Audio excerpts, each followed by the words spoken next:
Hello and welcome to more Smite Draft League playoffs. We've got Divine Division, Eclipse, and Sunbreakers who are looking to run it back and continue the dynasty. So far in 2 of the 3, can they make it 3? My name is AnthonyMalum and I'm joined by Jeffrey, who's going to make it 1.5 casts for an arc this season, and later we'll be joined by JeeringLamb. NoboFish will be on production, and Jeffrey, this matchup is going to be an exciting one. An exciting one I am hoping for indeed. I mean, we got some of the teams here being relatively good, especially for Divine. I'm excited to see some good Smite, Anthony.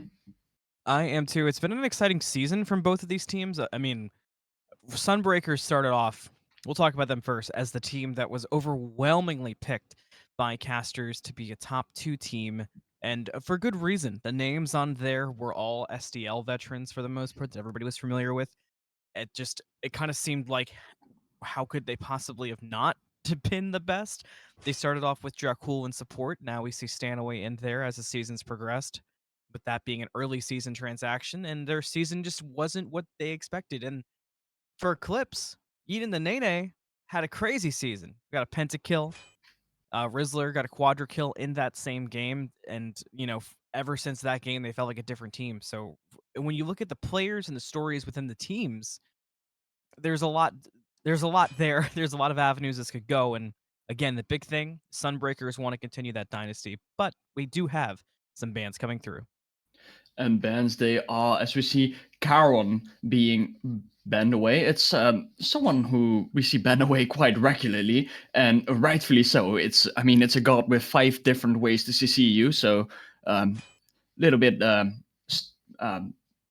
bit crazy that he even is allowed to exist. Freya as well, someone who is just being able to hyper carry a team completely, so it makes sense. Wukong on the other side, and Pele and Cherno, they're all just very standard bans. The only one who might not always be banned here is Morgan Le Fay, as we do see a lot of Raijin, for example, being picked up, and a lot of Fuff. So Morgan Le Fay is a pretty good shout here, as Kali actually gets first picked. The Kali will go more than likely to YeetOnDaNaeNae, who did get a pentakill on Kali into this season. And yeah, to go back to what you said, Morgan Le Fay, certainly a mix of good character, but getting it away from Darknms, as that is a very dangerous combination, and not somebody who we've seen the Rizzler on too often. Athena will be locked in a Sunbreaker's first pickup, so Stanaway going with the combination of meta and comfort. Yeah, I mean, normally in almost every situation, I really like Athena, and it's still not terrible against Kali. But personally, in this situation, I would have waited with my support a little bit longer. For example, a Kumbhakarna can absolutely just make sure Kali isn't in the game anymore. But like I said, Athena still very good against basically any other god in the game, so don't mind it as much as Raijin is like I said before, with the Morgan Le Fay ban, one of the best mid laners into the game right now in general. So not surprised to see picked up him. Not at all. You called it right away, and I don't think anybody's surprised to see it. Raijin's resurgence has been something that I think has driven every time Raijin does research, it drives the meta because he's such an impact character when he's not bad.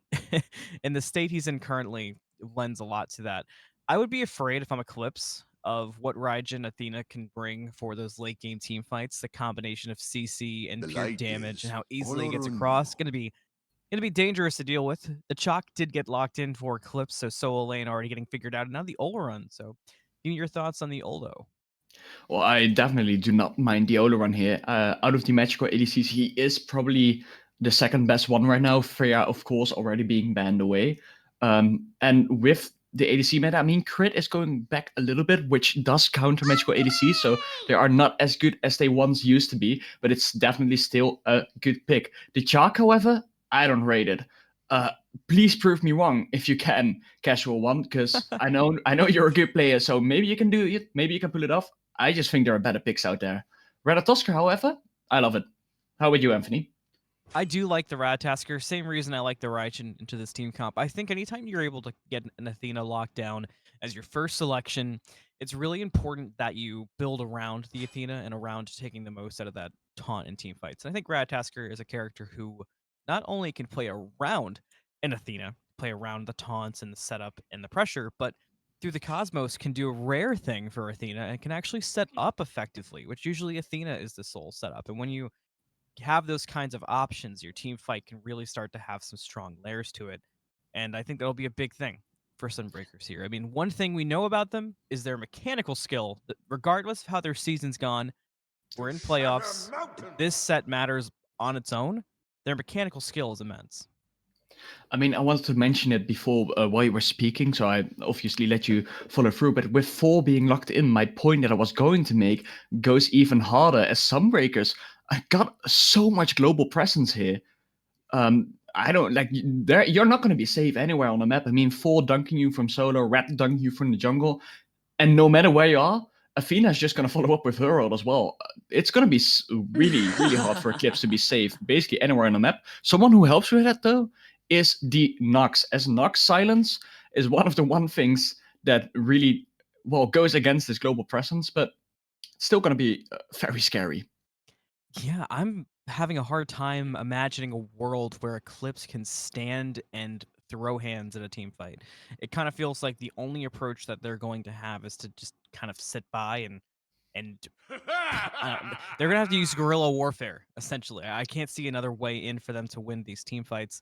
And the problem that Nox always brings, that is always a topic of discussion, as we do have a Sasano we need to talk about as well, because obviously that makes an interesting team dynamic here, is without the combo, Nox isn't a character. But if Nox isn't tanky and Nox misses the combo, now she's a paperweight. So we'll see how that works out. But more importantly, the Sasano lock-in, is that Sasano mid? Death comes by night. Ooh, that very well might be. I mean, I've seen a lot of good people play Susano mid. Maybe they were banking then on not the Raijin, but the Faf being locked in, because then the Susano would have been even better. But I still quite rate it. I mean, Susano is one of those rare assassins that can really, really work well in mid. As we see X-Ball being locked in here last, by the way, that's another global presence. Maybe he can't show up everywhere, but he can blind everyone. So Sunbreakers is going to be everywhere, but Eclipse, if they are there, they are stronger. So you got 2 very different teams here, because I think in a team fight itself, you said Eclipse doesn't have a chance, but I mean, I'm not quite confident if I agree with that. I mean, if they can lock it down to one place team fight, I think Eclipse has it every time with the Oloron field to slow everyone down. I mean, the Chalk silence, that's AoE, of course. Kali not being able to die, but the really big strength of the opposing team for them is going to be that they are everywhere. So, I mean, if they get into team fights, I think they got a shot. Until then, it's going to be very rough. And with that, with all the team fights to look for, with the weird picks, let's stop waiting. Let's see if Sunbreakers can continue the Divine Dynasty. We'll see you in game.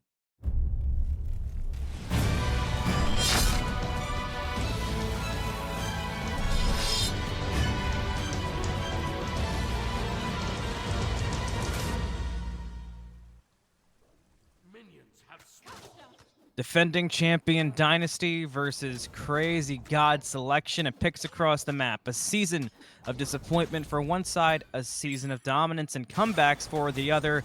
Only one way to figure out how the storylines take place, though, Jeffrey. It's in game, it's on the battleground. Once again, I'm AnthonyMalum, joined by Jeffrey. Getting into game, we know it's Sasano mid. How does Raijin deal with that, especially for these first couple levels? I think he should be all right if he is able to play safe enough. I mean, Raijin got really good long wave clear as long as he gets his 2 on like one of the means that can bounce all the way around. So, I mean, if Darknms plays a bit safe, he shouldn't be able to be picked up.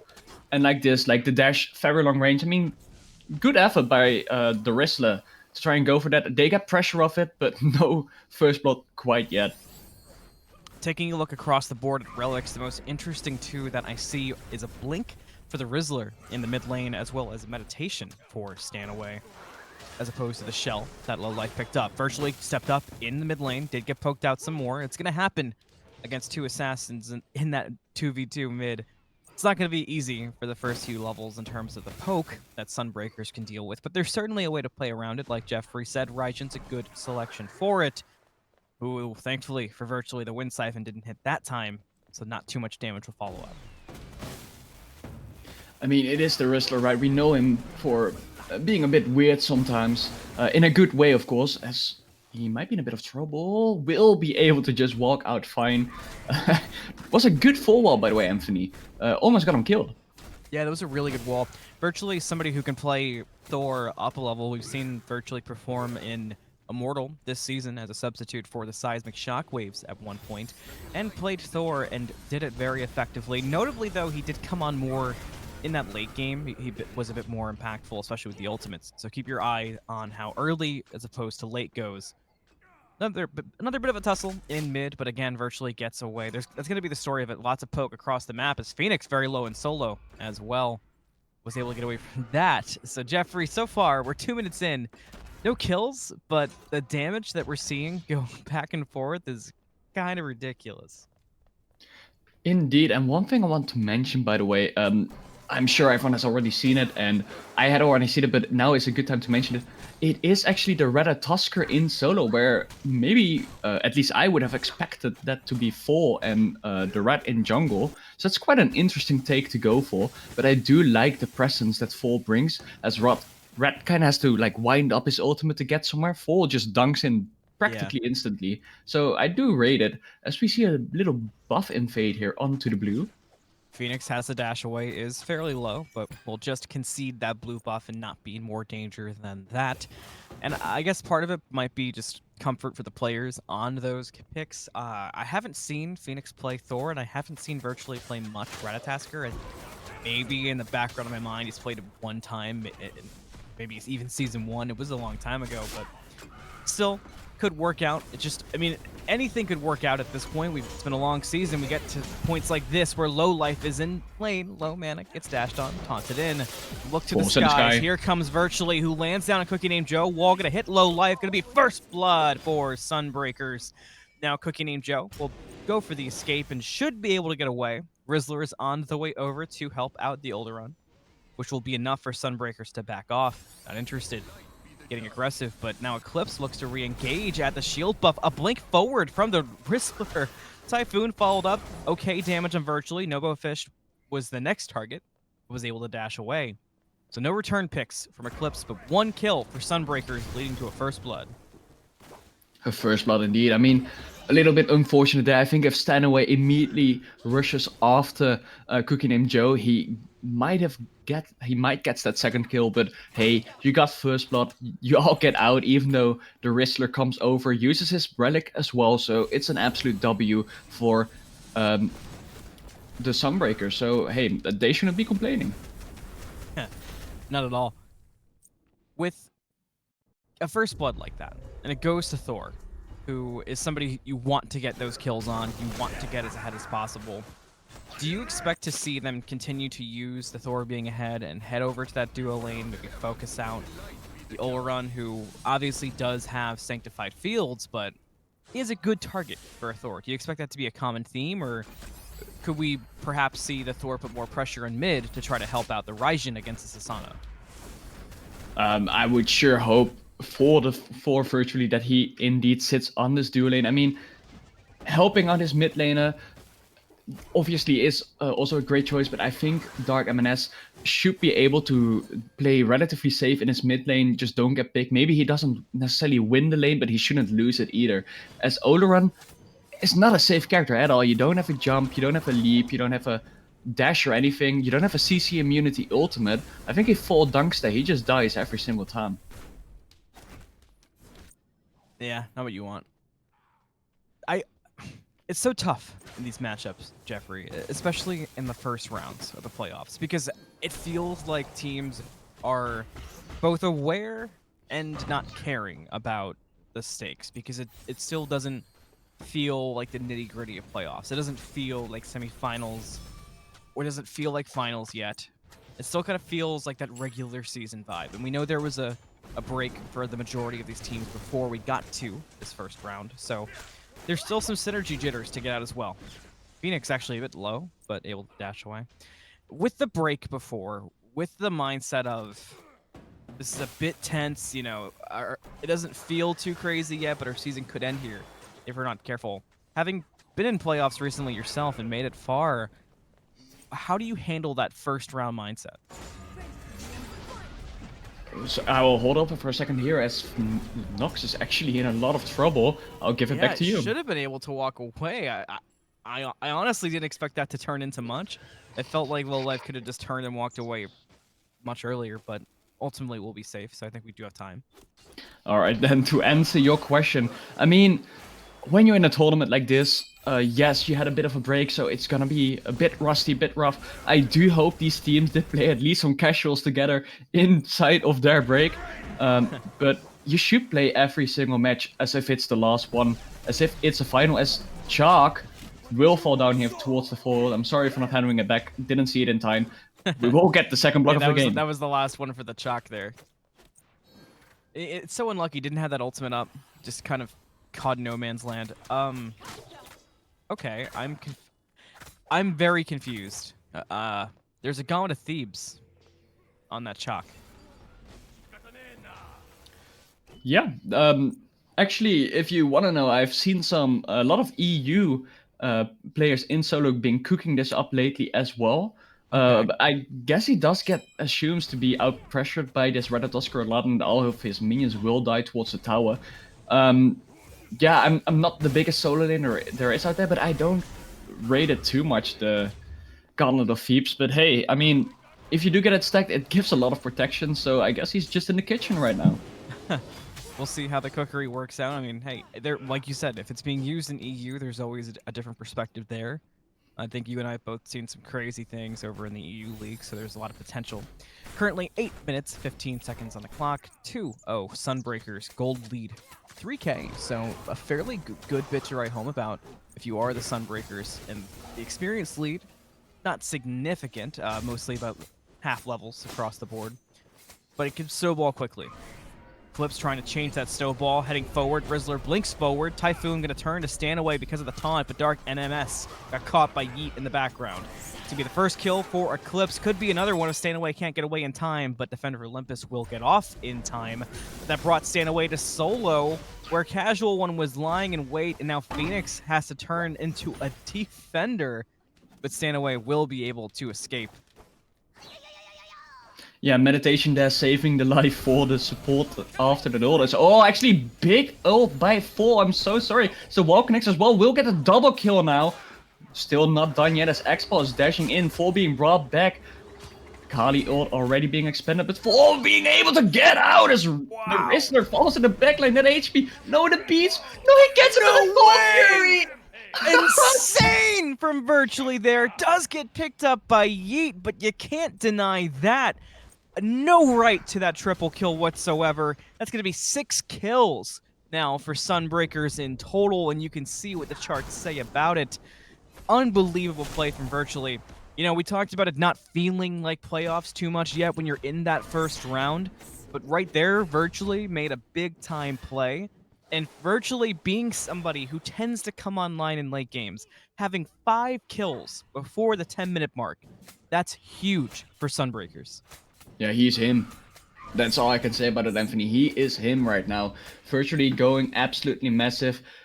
And, hey, he died once, but his only death is to Gold Fury. I mean, obviously Yeet did get the credit for it, but that triple kill, I'm lost of words. Like, I thought Virtually would have fallen down so much sooner than he did. Getting all 3 of them, yeah, I don't even know what to say, Anthony. I don't know what to say about it. Oh yeah, that was insane. Yeah, absolutely insane from Virtually.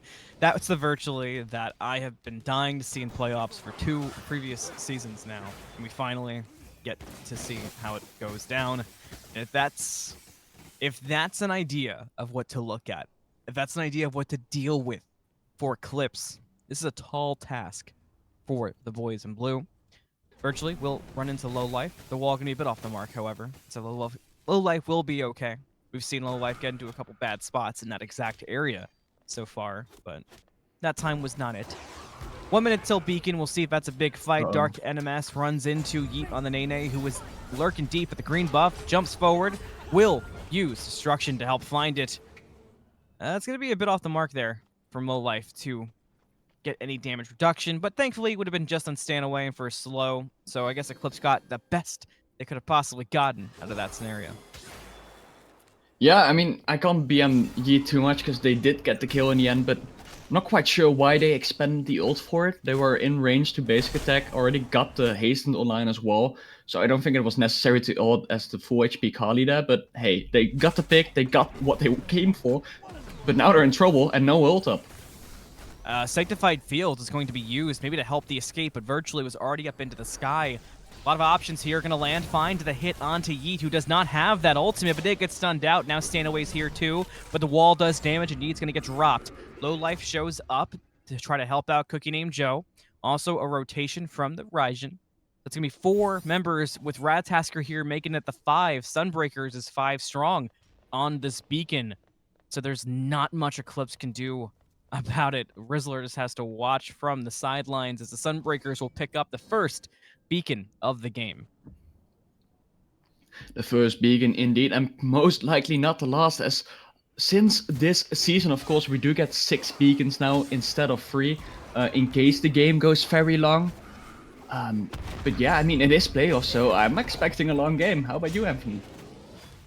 I could see it going long. I could also see, you know, there's, as we do have a pause coming out, there's always a world where when games go that long, or games could go long in playoffs, you get the, I don't want to call it nerves, but you get the fire giant dances that actually turn into something on the first engagement, or you see the hyper aggressive plays off of a Titan after the first 3 Stygian beacons. So I could also see a world where, especially in the first game or the second game, assuming one team has an advantage and it's not a go home game, where we could have a surprisingly quick game. There's always the potential, and I'm becoming more accustomed to it in playoffs, because you would think I'm on the same page as you, as we do get back to the action at 13 minutes, currently 3-7 for Sunbreakers.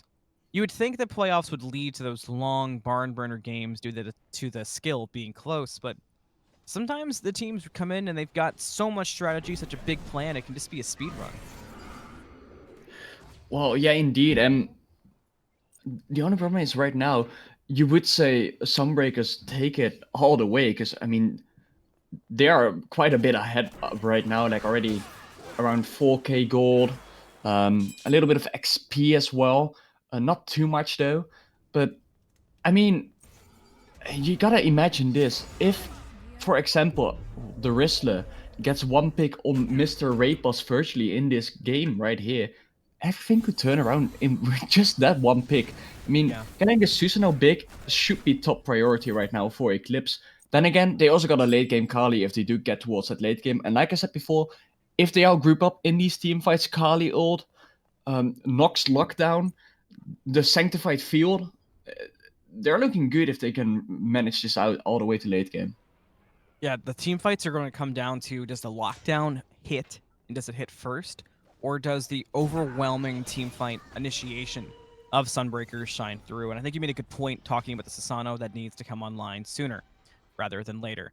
Darknms getting dove on in the mid lane as the Gold Fury gets pulled as well. It's below half, so Dark will fall, but the Gold Fury will get picked up by Sunbreakers.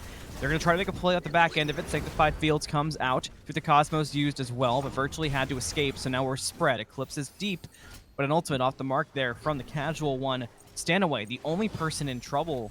So Sunbreakers may just look to let Stanaway be the sacrificial lamb and get away. Just some poke sent out from NoboFish, nothing more than that. And Eclipse will get the poke onto Stanaway. So they get 2 members in total, but they lose the Gold Fury to Sunbreakers. And getting the 2 picks does help them keep the gold in check. Something I was going to talk about before the Gold Fury was I had mentioned around the 10-minute mark a 3k gold lead. Then we saw the big fight break out. And what's really impressive is the gold lead up and even now has not gotten out of control. And like you said, level leads could be way worse considering where we're at. So Eclipse, they have some fight. Some fight indeed. The only thing I don't understand by the decision making of Eclipse here is right after that fight, they get 2 of them. They know all the global ults are down. Why are you not running towards this Pyromancer? That fight could have been absolutely in their favor. Now it's 2 for 0, but you lose a Gold Fury. I think it evens about out. Yes, they get a tier 1 tower, so it's, I guess, a little bit in their favor. I would have just liked to see some aggression there from Eclipse and immediately run towards The Powermans, as the dash from Raijin gets caught out 2 times in a row, will be able to walk away though. Through the Cosmos being used to try to reinitiate, landing onto Rizzler, who is low. Going to use that jet stream to get away, but virtually it's in the sky and lurking, so Rizzler may not be safe quite yet. Gets caught before the dash and virtually gets his 7th kill. And Sunbreakers could look to turn this fight. They've got the tools for it, but Phoenix gets caught out with TheCasualOne and dashes away. So the Sunbreakers will reset, but 2-man taunt from Stanaway brings Eclipse closer, and Yeet's getting poked out, but does have Destruction available, but when an aggressive, a Destruction was no good because nobody was low enough for it to matter, and now Yeet's going to be caught out and picked up from Virtually, who finds a killing spree. Stanaway dashes forward, looking for a taunt, but not going to find a perfect home. And Eclipse will look to disengage, but Sunbreakers still standing. 5 strong in the mid lane. They're going to head over towards Pyromancer and force the issue. Eclipse step over to contest. Low Life runs into Phoenix. TheCasualOne there too, but it looks like Sunbreakers have no interest in the Pyro. They want the fight, but they got to deal with Sanctified Fields first. ACookieNamedJoe is low, getting poked out, gets picked up by Darknms.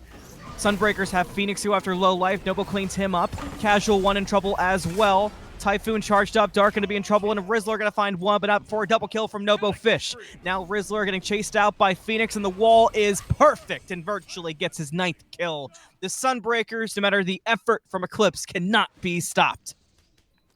They cannot be stopped indeed with a bit of a delayed DSI there as Kali just respawned in time to not make it an official one.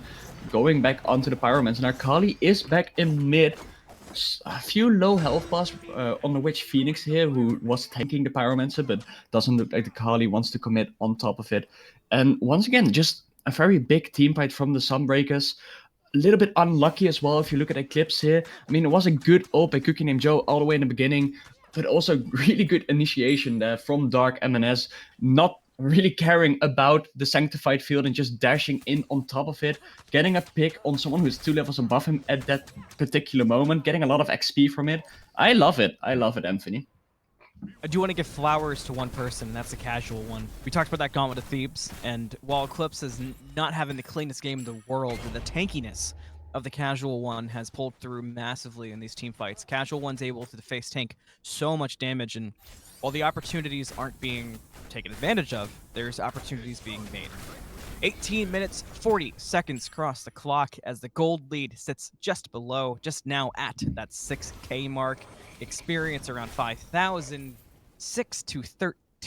The Sunbreakers are not playing games. Currently at the Primal Fury, looking to increase that gold lead even more. But with ACookieNamedJoe lurking, they will let it go for the time being. Don't want to take the risk with an Oleron standing there, not ready for a team fight, or maybe looking for a different team fight.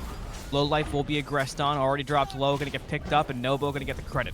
Rizzler goes aggressive onto Darknms, Typhoon used as well, but can they pick up the kill before Rizzler has to retreat? That's what Yeet was here for. They'll find one in the dark. Yeet gonna turn it into a double kill. We've seen this before from the Kali, but Phoenix will run away. They know what could happen here, but a blink forward from Yeet, chasing down Phoenix. They walk through the invisible wall, but Phoenix will get away. I got so baited there. Yeet gonna turn on to NoboFish, but doesn't want to take the 1v2 because there's no more help around. Jumps through, virtually lurking, can't get close enough for the ultimate yet. Yeah, we gotta love the spectator bugs. That wall obviously not being there anymore. Was a good team fight though, as it's not over yet. It's a casual one now. Yes, you got the gauntlet, but it will not save you there by the 1v3. You're falling down. That's not exactly how they wanted that to go. Eclipse had a great start to that fight, but somehow this has turned into a Gold Fury from Sunbreakers, and with Primal below half, virtually in the sky. ACookieNamedJoe steps up, but instantly has to step back. Virtually did land in mid, look for the Rizzler to keep him in check. Phoenix on ACookieNamedJoe, the other two dealing with low life. Yeet gets here, is back, did not die previously. The 1v1 between Rizzler and Virtually is so far in Virtually's favor, but cooldowns could favor Sasano. Phoenix lands on 2, Virtually gets the better in the mid lane. Now the 2 turn on the 1, and they do chase out the Ratatasker. Yeet gonna get picked up, however, and Sunbreakers are making the fight happen, no matter how awkward it's been.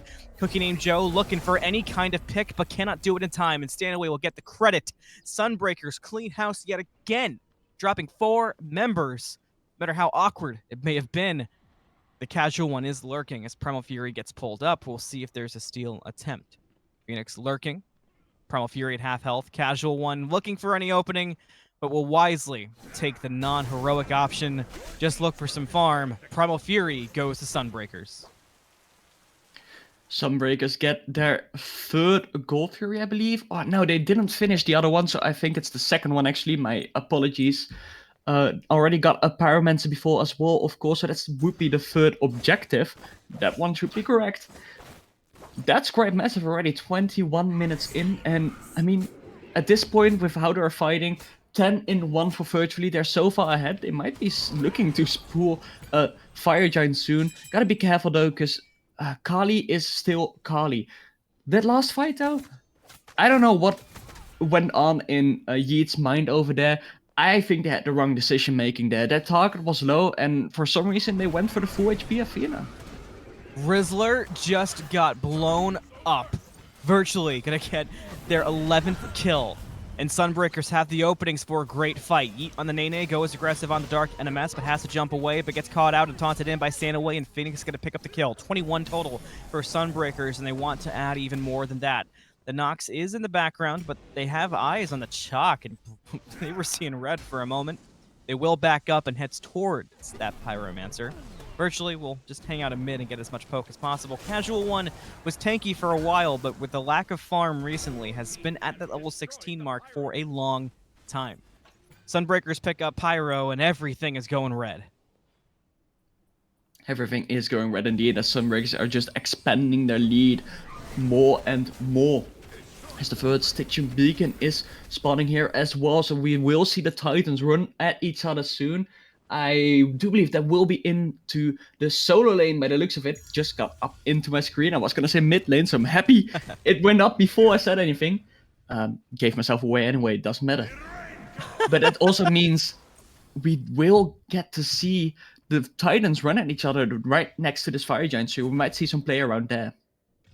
Yeah, sometimes when the Titans go to duo, we have interesting plays there, but with them being so close to fire, when that happens, we do tend to see the team with the lead kind of push with that Titan because they don't have to worry about a sneaky fire pull. That way they can force a fight or say, all right, you either fight us here, or if you go to fire, we cut you off. But the Sunbreakers are actually pulling fire now, and with Yeet in duo lane, I don't know how they can test this. Virtually lands down on 2, almost pops both of them. Rizzler has to go for the escape, gets chased down by Phoenix, gets picked up by the Rat. So that's one member down. Yeet still in duo on the tier 2 tower, but Fire Giant's gonna go to Sunbreakers for absolutely free. They might get the tier 2 in response, but I don't think that was worth it. Not at all, but then again, by the moment they pulled it, Yeet already showed himself on the map. I do think it's the right call to just keep going with the sploosh. I mean, you're not gonna get there in time anymore, so at least you do get something back. Still a bit rough though. Probably wanted to be there when the Titans were starting to run at each other, but good Fire Giant for Sunbreakers. He actually took the 1v1 with Virtually, mostly because he had Destruction up, but Virtually did get the better in damage and walks away before the ultimate matters. He will just go for some jungle steal and not die to purple. Just a bit too tanky at this point in the game. The Titan advantage goes to Sunbreakers. They pushed up with it. No, Eclipse have nothing going for them. What could have been maybe a Fire Giant attempt or contest, or maybe a fight at the Titans, is now withered away into nothing but Sunbreakers pushing up with the Titan in solo. They've got the entire macro state of the map in control. The gold lead has ballooned into an uncontestable amount for the time being. Kill lead in the same route. Experience leads are dominant. And Eclipse, despite all that, show up at this tier 2 tower. They don't defend, they just wanted to step up, show some presence. And Eclipse will back up, but Sunbreakers have the advantage. Yeah, I mean, Eclipse do have a wonderful defense with Centified Field, with Nox combo, Chalk Silence. They can hold their ground quite well, but now the problem comes again with the globalization that Sunbreakers have. Just imagine when they do get EFG probably when it spawns in 5 minutes, if they go for another fight there. If they push up duo, they can just 3 of them ult over towards solo instantly and just get that instead. So it's gonna be a bit rough for Eclipse, as all the towers on their side have fallen down now. Looking for a Gold Fury first though are the Sunbreakers. This is a completely new Sunbreakers team. than what we've seen the entire season. I mean, we've seen moments of greatness, and I know that's been talked about not just by me, but by other casters, that we've seen that team that we all expected to see at the start. It's just been in small little bursts. It hasn't been a full thing quite yet, but this is that Sunbreakers team that we've been waiting to see. This is the kind of strength they need if they want to go far. And for Eclipse, we know what they're capable of in the same way. We know exactly how good they can be. But this is the most back against the wall that we've seen them since early on. And for it to happen in playoffs, and I talked about how that first round, you can sometimes be in kind of a fog. Being blown up like this, that's the worst thing that could have happened for Eclipse's mental. It's a good wake-up call, though. It's not going to be over in one game, is what is good for them. I mean, I don't like saying it, but at this point, Eclipse should probably, in their head, already look for a draft plan for Game 2.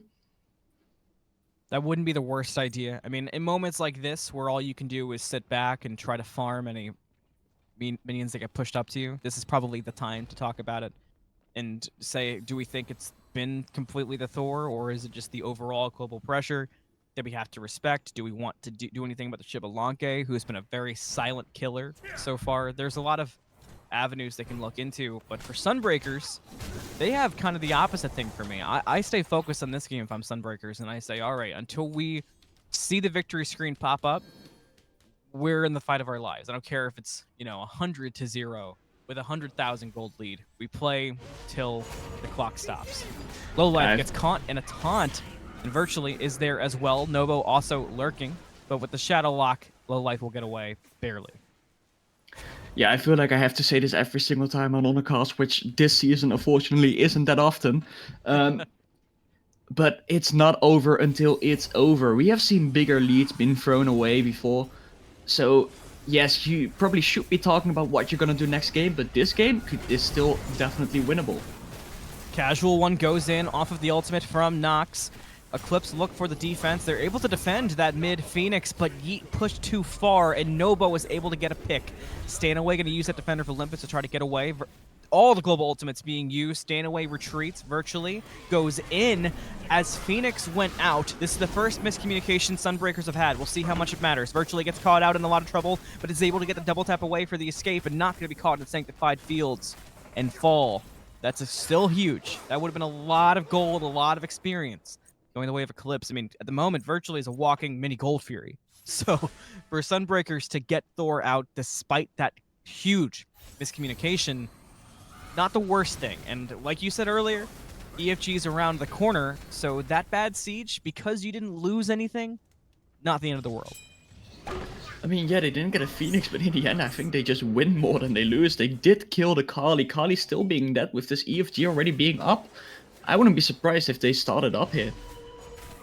Lowlife was backing in the face of Stanaway, who was able to get that dash off. So that's going to keep Lowlife from backing, who will now go to back again. I don't like that call. Could be trouble for the Nox. Virtually going to land a bit to the side, but Lowlife, damage done. Phoenix dashes forward. They want to commit for it, but maybe they're over-committing. Phoenix up into the sky and the up-down. Lowlife will get picked up by Virtually, making it 12 kills now for the Thor. YeetOnDaNaeNae goes aggressive with destruction. ACookieNamedJoe finds Stanaway. Can Yeet find anything? But no, has to jump away. Sunbreakers have fallen low. Rizzler steps up and gets the shutdown onto NoboFish. Darknms might not be far away from that. Phoenix and Ryzen both backing up. Rizzler leads forward. Jet stream onto Phoenix. Pull in with the Jet Siphon. Won't quite pick up Phoenix. Sunbreaker still on the retreat, but damage done. Eclipse with their best fight of the entire game, and it couldn't come a moment too soon.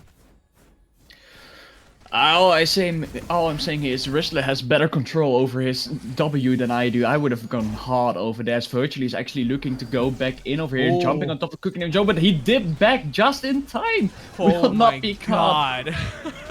Now the TheCasualOne takes the fight, doesn't really have the damage, but can keep Virtually here. And by time for Rizzler, who is here, the blink, the combo, the shutdown. That's a lot of gold in pocket for the Rizzler, who is putting everybody on Eclipse in his backpack and has made this a game. It's not even. It's not a comeback. but Eclipse has shown that they're here to fight, and Sunbreakers have been caught off guard by it. We were giving them the EFG a couple minutes ago. It's 31 minutes, and Eclipse seems to have the better standing for the next fight. It sure does look that way. I mean, then again, firstly, that's for 30 seconds. After that, Mr. Raid Boss is back. Just gotta be a bit more careful around the Rizzler here. But Carly coming online, getting very close to being full build. Just about to finish the Magi's probably. And it's gonna be tough. It's gonna be scary. The longer this game takes, the worse you're looking as if you are a Sunbreakers fan. So you are hoping they do press W a bit more here, try and go for the end as soon as possible. Starting with this EFG, if they want to have an advantage while doing it, they probably should pick it up soon. I'm in shock at how this game is going. You know, it's happened in a way that we didn't really pick up on. We did know the Rizzler could do damage. We knew the Sasano would be important late. You mentioned the lockdown, but really what it's been is that Eclipse have two to three different types of team fights all built into one. And with Sunbreakers holding W, we'll see if it comes to fruition this time again. Not quite. They have the Rizzler, who can go forward and do insane ability damage, get that pop across, and Yeet, who can run the team down, hit that destruction, and really slow burn. With EFG being pulled, it's gotta pay dividends here. Sunbreakers will look for the contest. They will not let this go for free. They still have the lead. EFG down to half, virtually in the air, but it's enough for Eclipse to break. Phoenix in the back line with the teleport, goes at the sky instantly, virtually off the mark onto Yeet, who had Magi's up anyway, so that's not popped yet. Now it's popped in the knockup. Yeet has to use Destruction. We'll get virtually down to half, but not before Yeet gets picked up by NoboFish.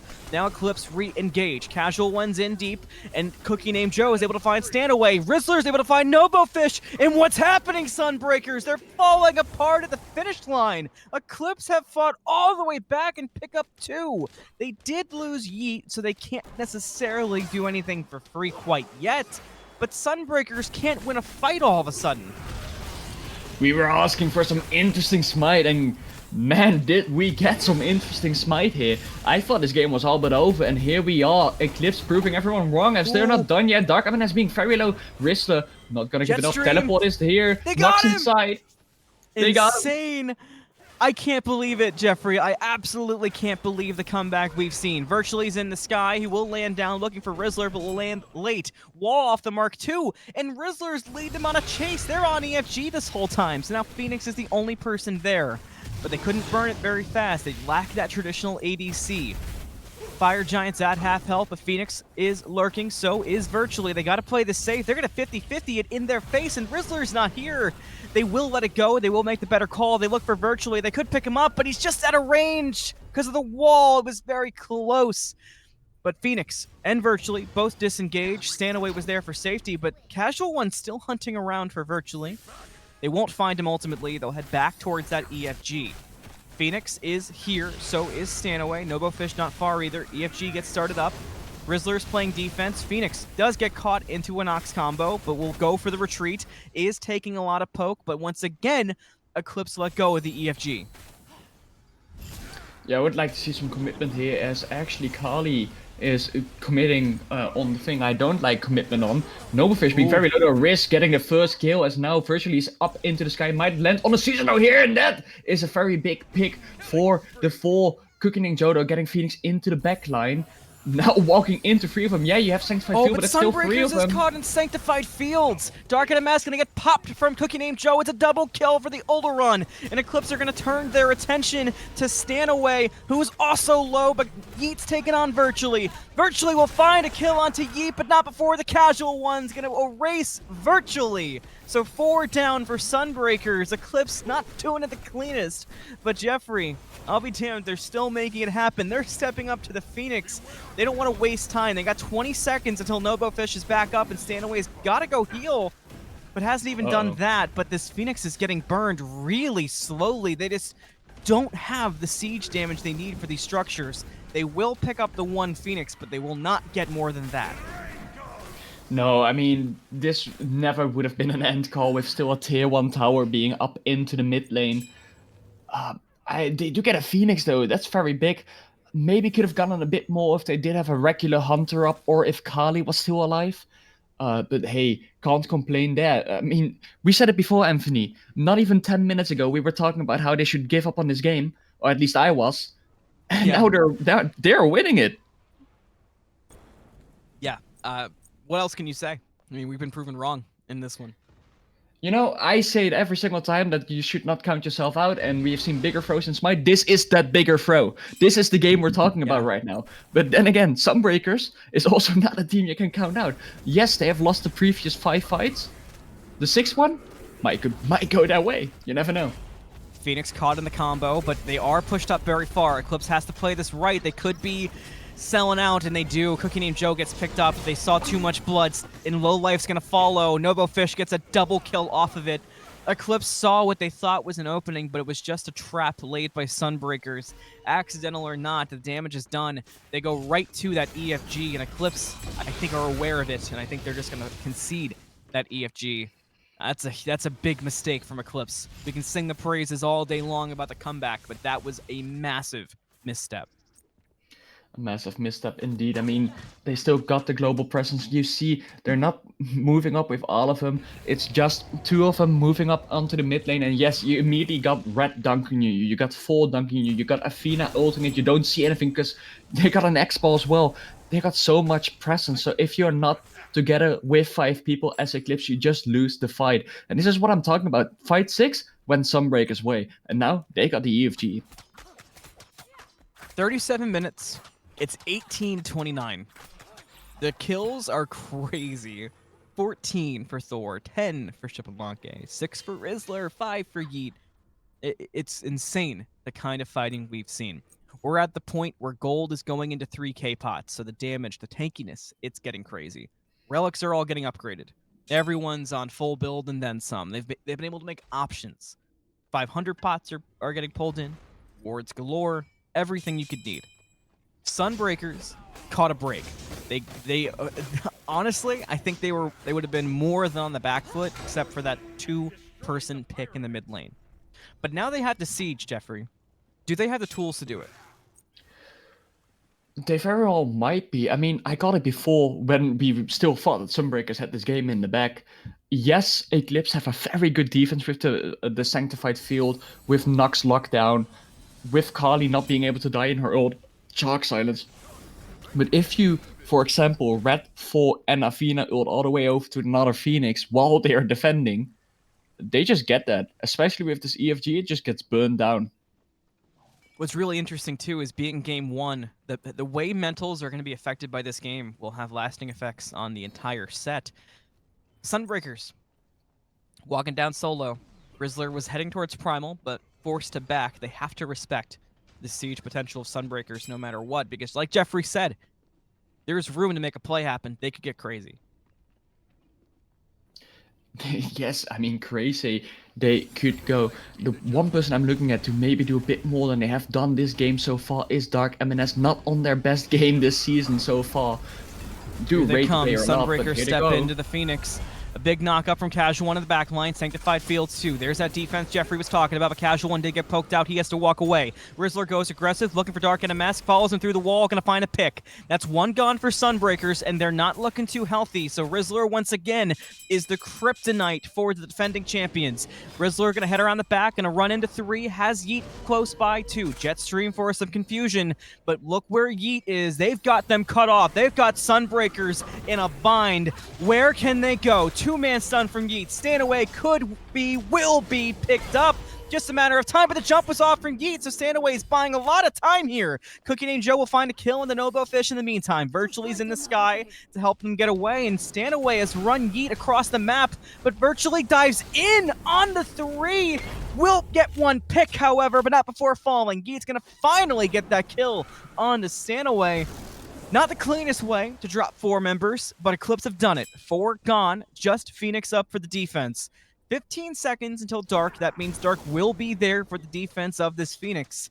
4 strong are Eclipse walking down solo. Yes, and it will finally also get this tier 1 in mid. I like the split push idea from the Susanoo, even if it's just that one basic, and now go towards the rest of your team, because it will lower the HP of the Titan. And yes, I say Titan, they got 40 seconds. They could look for an end here, looking for a fight under the Phoenix first. Phoenix going up into the sky. Reginald also already being used. Is he dunking in? Oh, yes, he does dunk is. in! 3-man knock-up, Dark ready to make use of it, but couldn't find the kill on the Yeet, who had Destruction up. Phoenix goes aggressive onto the 2, Dark lurking, Rizzler goes in, looking for Phoenix, gets the Typhoon knock-up, the damage is really good, but Rizzler is going to follow through for it. Can he find him before he drops? He finds Dark, but Dark gets the return kill onto Rizzler. Now Eclipse go for the retreat, and Sunbreakers make sure they leave. Oh man, what a game this is. 23-31. Eclipse fight all the way back, and you know what? Not the cleanest fight, but Jeffrey, you know what they didn't lose again? Their Phoenixes. Eclipse just cannot be sieged right now. Deja vu. I have been in this place before. I won't say more because of copyright reasons, of course, but hey, it's basically the same fight happened like 10 minutes earlier. They get the Phoenix again, that's good. They do lose one of the biggest people with Rizzler here.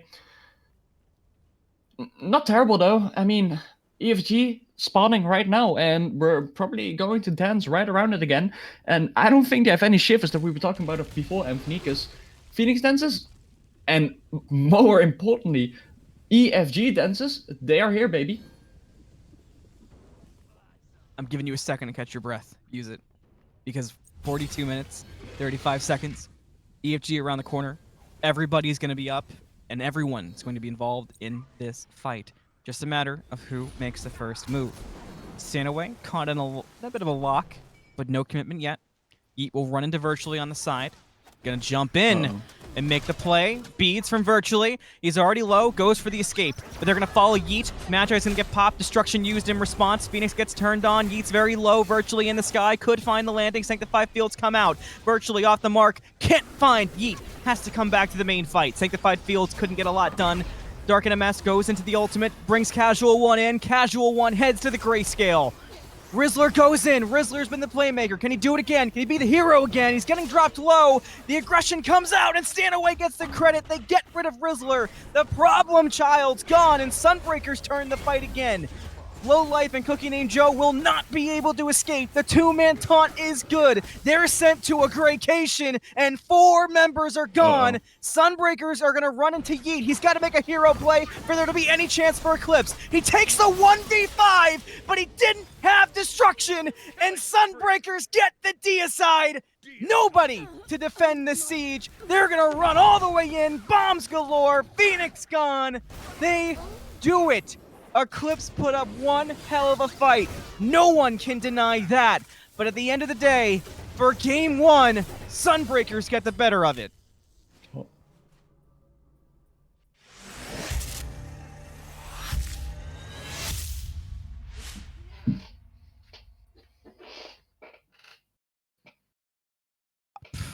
Jeffrey, that was game 1. Unreal.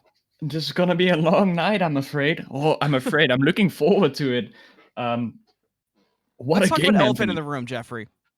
Because there's one play that's going to haunt the minds of Eclipse and Eclipse fans. If YeetOnDaNaeNae had Destruction, I genuinely think there's a chance they can win that 1v5. They did so much damage so quickly. And with the way Kali works, if Destruction was up, that was it. In my mind, I think the 1v5 can happen. But before that, the aggression from Yeet, I wanted to give some praise before I took it away. I think the aggressive play from Yeet to step up to Virtually to force the issue, I think is the one moment you can look at as to where Eclipse lost this game. It's one of the moments indeed. I don't think you can quite point it down to just one moment, as that would just also be a bit rude towards our winning team here, as they played an amazing match. They played an amazing match. I mean, you gotta give props to them. But also, I mean, the Rizzler, pat on the back. I mean, Yeet for most of the game, pat on the back. ACookieNamedJoe had some amazing plays as well. I think even yes, you lost game 1 just now, but I don't think you're out of the set. I think you've shown that you're what you're made of, and you can definitely step up here. And I mean, if you do this from the beginning instead of 30 minutes into the game, I think they got a good shot at game 2 and maybe even game 3, Anthony. You know, I look at that game.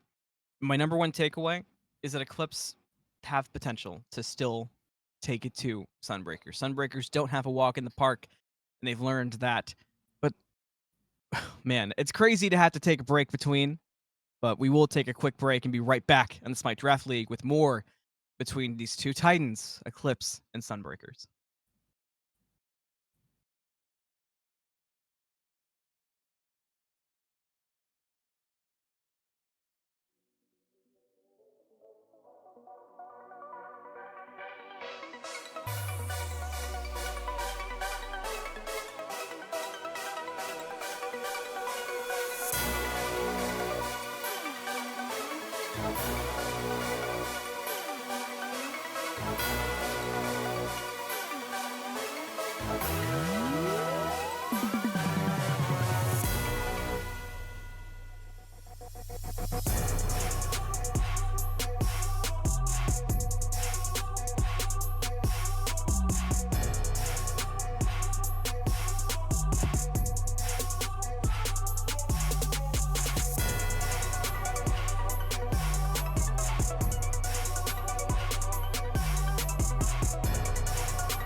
Hello and welcome back. I hope your breather was as good as mine because man was game one a roller coaster. Welcome back to the Smite Draft League playoffs. Divine Eclipse versus the defending champion Sunbreakers. My name is AnthonyMalum. Now I'm joined by JeeringLamb. Thank you, Jeffrey, for your services. Enjoy your sleep, my EU friend. Jeering, game one was incredibly exciting.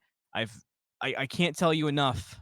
The comeback that Eclipse made was worth talking about and worth considering. But still, at the end of the day, Sunbreakers, led by Virtually, who was able to get double-digit kills alongside NoboFish, were a bit more than Eclipse could handle in game one. It was still very, very close, and Eclipse, unfortunately, just one small misstep, a little bit too far, will end up being a massive deficit. Still, though, it's evidence that no matter what is going on, Eclipse still has the skills and the potential to make that happen. So Sunbreakers, even though they're up one game, this is not a time for them to be sitting on their thumbs and idling away. They got to pull out all the stops because if they make that misstep like Eclipse did in just one small little fight, it could be it. Yeah, you hit the nail on the head. The big thing I'm looking for from Eclipse is I mentioned this with Jeffrey. We at one point when we had ridden Eclipse off so much that we were talking about their game two strategy, thinking that they were just seconds away from losing. The game ended up going 20 more minutes to their credit. But one thing we were talking about was, do you want to ban things? There was the Thor that virtually played, like I said, hit 12, 13 kills on Thor, and they will ban it away. But there were still other problems. The global presence that Sunbreakers have, having a Ratatasker, Athena, Thor combo, as well as Xbalanque, Darkest of Nights. There's a lot of things that Eclipse had to deal with and not many bans to do it with.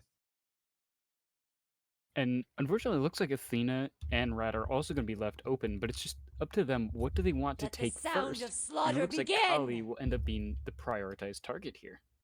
A run back of the Kali for YeetOnDaNaeNae. Not surprising. I mentioned it in game one. A pentakill so far this season on that character for Yeet. And not a bad showing in game one. I gave praise, I harped, I did both, but you have to respect Yeet on this Kali. The hero play potential is there. But Sunbreakers, they, as you mentioned, being open, Wisdom shall do be my take the shield. Athena Rat combo. The value that they put in that global pressure is very serious. Eclipse do still have that little trump card in that Kali, so you're going to have to be very cautious about that jungler getting into the backline, just being absolutely unkillable. I will And it leave looks like Eclipse standing really no going to be playing barrier to around our that, picking up the success. Ganesh, going to make the backline a little bit safer, so Kali is going to be able to dive a lot more freely. Sunbreakers, like you said, that global presence really does get felt if you know how to use it, and Sunbreakers are a team that certainly know how to make that work. I really like Eclipse's draft so far. They had a Sasano mid last game. They had a Nox support. The Nox support felt lacking at times. There were obviously moments where the lockdown could lead to kill, but Ganesh is just such a more well-rounded support for my money. And I feel like Ganesh does really well to set up Akali. And then taking away Raijin from Face the wrath of a sorceress it is massive. scorned. The only downside, and they banned it away game one, Eclipse gave priority to Dark's Morgan Le Fay. This game, they had to focus out that Thor. That means Dark gets their Morgan. And that could spell a lot of extra trouble because, especially for Akali trying to dive, getting feared away, getting knocked up, pushed away, being able to try and dive into that, especially if you don't have the beads readily available, Kali is not somebody that's normally known for having a wide array of CC immunity. So trying to get into the backline is just going to be even harder, especially when there's already an Athena there to just get the taunt, slow you down with the shield, or even just give them mitigations as they run away even faster than before. So while Eclipse does have a lot of extra range, having artillery from Raijin, Ganesh teamfight always going to be very solid. will win peace Kali by effective force. at diving, but Sunbreakers, their ability to peel for themselves and just output just as much damage, if not more, is a very real threat. With the Xbalanque ban and on her to follow, Sunbreakers will be handheld into picking up Hachiman, a character that NoboFish is so familiar with. When I think of NoboFish, I would think it's Hachiman as being one of the best and most iconic picks that Nobo's got in pocket. In response, Eclipse will lock in Chalk. TheCasualOne running that back. Last game started off with the Gauntlet of Thebes build, which was obviously a discussion forecast. Give me your take on the Gauntlet of Thebes Let the solo hunt lane begin. choice. Since Gauntlet of Thebes doesn't get stacks unless you get the assist on the minions, it's normally something you don't pick up unless you know you're not going to have pressure or you're not going to be able to full clear all of the waves every single time. Chuck is somebody who has a little bit more ease of access to that wave clear, being able to throw out the axe from a range, or if you want to get aggressive and dash in with it, that too gives you a lot of prots. So going the Thebes on the Chalk New toy, so feels a excited! little bit strange, but you do still have quite a fair amount of protections and safety, so you can afford to just spend some extra time stacking that up, and by the time it hits late game, you'll be very tanky. It just feels a little bit awkward getting there sometimes. Artemis and Mercury will round out the drafts here. Artemis, a character who has skyrocketed back to popularity, most notably so having 2 different build options. There's so much talk about the ability Artemis, it's insane. But I will always be a true Artemis stand at heart. And the Mercury, which will go to virtually in the jungle. Give me your take on that.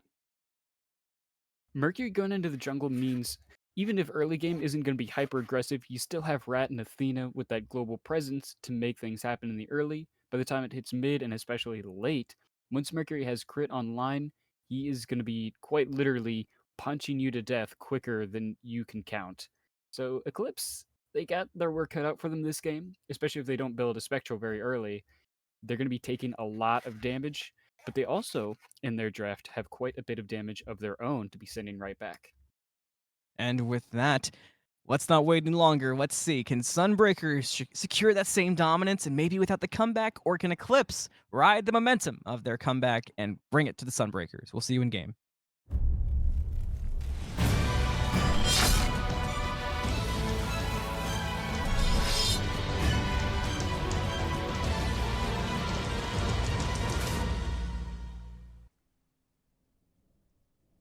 Hello and welcome to the battleground. As I said, Eclipse have a lot of momentum they can look to ride, but Sunbreakers, defending champion team name, there's a legacy established with it now. And they came into game 1, and you could tell that they were playing like they wanted to be the returning defending champions. My name is AnthonyMalum, and I'm joined by JeeringLamb on this game 2. NoobLet will be pushing buttons. Jeer, where are you looking early? What lanes do you think will have the action? Last time, game 1, mid lane was chaos for the first 5 minutes. Given the fact that it's a Raijin, who is a very meta character right now, and Dark getting that Morgan Le Fay, I think it's pretty safe to say that keeping an eye on mid lane is also very safe. But keep in mind, there's also NoboFish on that Hachiman, and ACookieNamedJoe bringing up the Artemis now. That's also going to be something that I think, if left alone, could make some waves. Wave pressure advantage goes the way of Eclipse. Did cost some poke onto Yeet, however, who is going to lurk around the wall. We know how Yeet likes to play that Kali. Plays it aggressive. Plays it for late, but makes a lot of plays early. Knows how to get through that Kali early mid-game. Virtually blinks through onto Rizzler and stops the dash, but can't quite find the final damage. Made you look a bit off the mark as well. So Rizzler able to get away, but barely. With just a sliver of HP, that dash was perfectly timed to keep him there in the fear, preventing Raijin's dash getting away. But unfortunately, just a really good juke, frankly, from Riz will just put him just far away enough to avoid the auto, get to safety. And we won't see a first blood just yet, but that doesn't mean there's not one hiding just around the corner. Yeah, for sure. The chaos, the talent between these two teams, I feel like at any second something can happen. Virtually heading over to Duo to make good on that promise. We'll run into Low Life, who is low, just hit level 3. We'll have that dash up now. The Ohm came out first for the protections. Now Low Life able to get away under the tower for safety. So the gank will be failed from Virtually, and you can basically attribute it to that dash coming up at the perfect time. Same thing with Ohm. But Even the shield then- buff will go to Sunbreakers. Yeah, even then, the kill may not have been successful, but the gank does still manage to get the shield buff. It forces them under tower. The pressure is there for the Sunbreakers, and really, if nothing else, if you can get your dual lane ahead in these early stages, getting those shield buffs secured, especially in that early game, that's going to be a very good use of the jungler's time. So, all in all, it could have been a better gank, but I don't think it necessarily went wrong. It's almost hard to even watch the early game between these two teams, given how last game went. Phoenix stepped up a bit too far in solo, and Yeet's here to make Phoenix pay, and with the slow, Phoenix will accept his fate. First blood for game 2 goes to Eclipse, and it goes in the solo lane, which is a total change from last game, and one I'm sure Eclipse will take with a big thank you kindly. Now Eclipse will go aggressive, looking for the blue buff of Sunbreakers. Virtually is here to defend it, but it's getting poked out quick and slow to oblivion. Dash forward from the Rizzler will find the kill. 2 already for Eclipse, and not a lot Sunbreakers could do about it. They lose the blue buff too. That is not how you want to start this game off. Sunbreakers not feeling very good about this start, and a beautiful rotation coming out from the Rizzler, making the journey over from mid lane to make sure that blue buff had even greater chances of success. And especially with those drums beaten away, it will actually be just enough damage. Almost saw an escape from Virtually, but at that point, when you're 1v3, it's virtually impossible. I'll remember that. I will remember that. Dark aggressed on in the mid lane by Rizzler, was able to get away. It was close, took a lot of poke for it. And in the solo lane, TheCasualOne is a bit poked out as well, so we'll have to see them back and use their teleport, which will put it on par with Phoenix's. Relics were an interesting discussion for me last game as well. The Rizzler did go a blink on Susano, understandably so, this time going with that purification beads, but more importantly, talking about the purification beads and the needs for it, Yeet did not go blink first. Yeet went blink second last time as well. So big difference there for the Kali, and we'll see how much that matters in this early game. Kali, a character who really can benefit not having to use that jump to initiate. Oh, TheCasualOne picks up his blue buff, but started to back in the ring.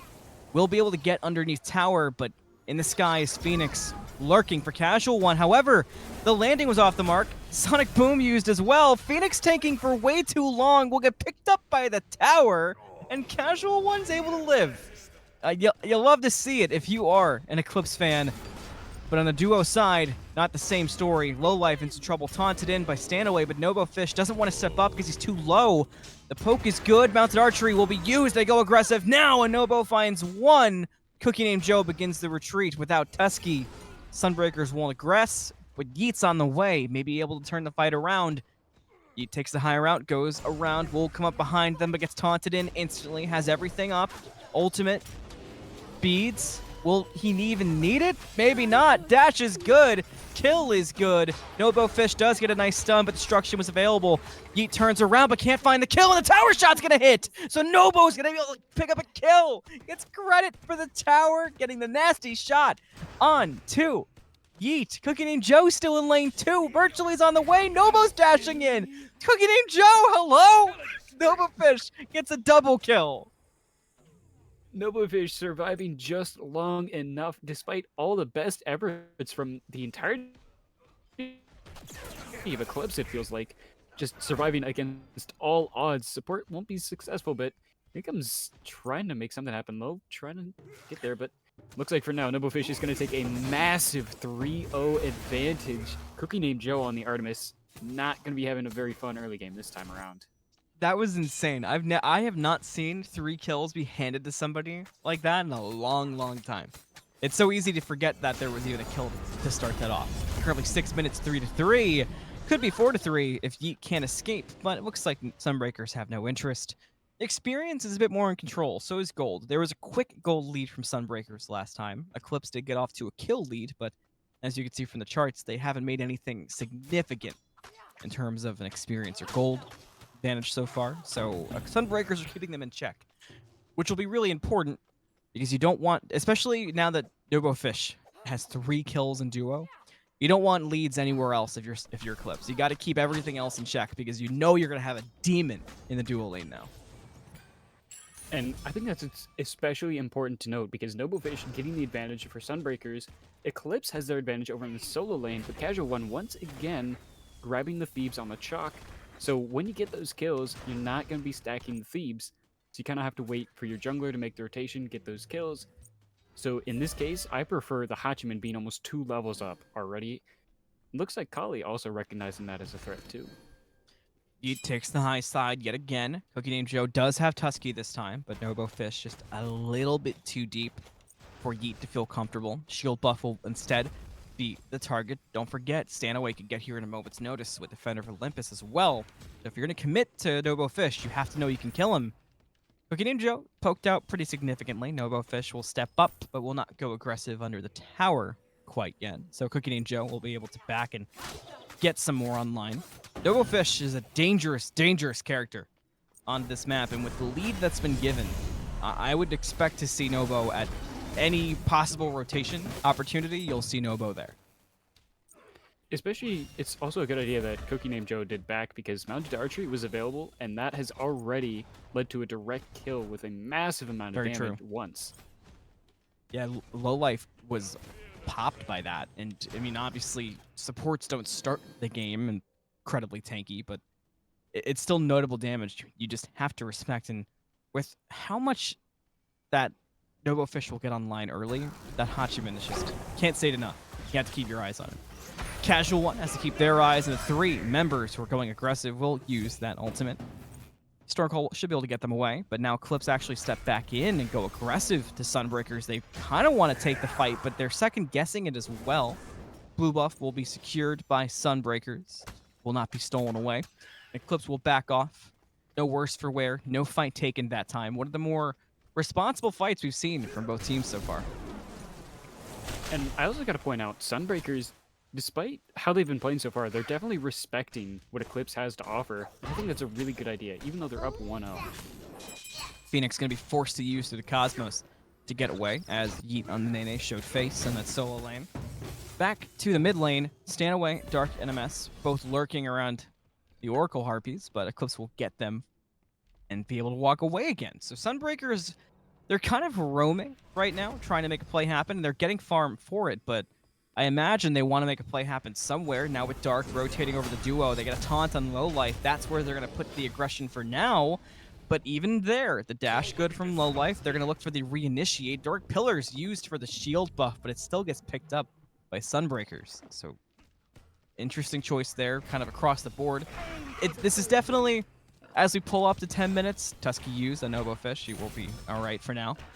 As we get close to 10 minutes, 3-3, close game, this feels like neither team wants to give away an advantage for free. Now, speaking of advantage, one thing I gotta look at, and I gotta throw out a question. Artemis already has the Devourer's Gauntlet going into the Light Blade, but has Bountiful Bow as the recipe, going for a more traditional ADC attack speed type build, but with the ability build recipe. Definitely a little bit of an interesting choice from me. I'm not sure if that's the one I would have preferred if you're going to be going for that attack speed. I'm on the same page as you. I especially with the cost to benefit ratio of picking up the free golden gooseberries and the kind of farm you can get from it. Not just the speed of the farm, but the safety of the farm. It's just an interesting choice. About to wait to discuss that further, because look who's going around the side. It's virtually. Yeet will catch that out wisely and jump away, but now low life could be in a lot of trouble. Gets taunted in, uses that ohm to good effect. Rizzler with a rotation, Dark Pillars used too. Virtually is getting lit up and quickly, and Rizzler will be able to find the kill with Taiko drums. Low life still standing still, creating opportunities for Rizzler and Yeet to make another play happen. Yeet jumps in on Dark and will be able to find the kill. Now Rizzler goes aggressive too, but mounted archery will be used. You cannot forget that demon in the duo lane, and Rizzler and Low Life are finding that out. Low Life will sacrifice himself for the better of Rizzler, but not before a double kill goes the way of NoboFish. Already now 5-0. This Hachiman is, like you said, a beast in the duo lane. CookieNamedJoe isn't able to keep it at bay for very long. And Eclipse, despite starting a very good team fight there, the rotation from the ADC was enough threat, presence, and damage to force Eclipse to respect exactly what was going on. While it's a slower start, the team fights are much more interesting in this one. They feel much more calculated from both sides. They're playing to their advantages, but one thing I can't help but notice, and it's just inherent nature of the character. Actually, they'll have to wait. The beacon went from calm to chaotic quickly as Stanaway got poked out, virtually forced to use that Sonic Boom, but will get caught by Rizzler. Tycho drums for the distance. That'll find it. Killing spree for the Raijin that will secure the Stygian beacon for Eclipse. And that's just the person I was going to ask you about virtually. Off to a slow start. And not just a slow start for a Mercury, a slow start for virtually, a slow start in general. That's got to change quick. Especially when you go first item rage, not even opting for that golden blade, you want to get some farm early, get some levels, but unfortunately, not going his way this time. Gold Fury being used to the Cosmos. Will maybe land down on it. Could be trouble, will be trouble. Gold Fury gets stolen away by Sunbreakers, and Phoenix will find the kill onto Low Life. Can they get more, as they're all very low, however, and Stanaway will drop to TheCasualOne. Destruction used by Yeet to get away.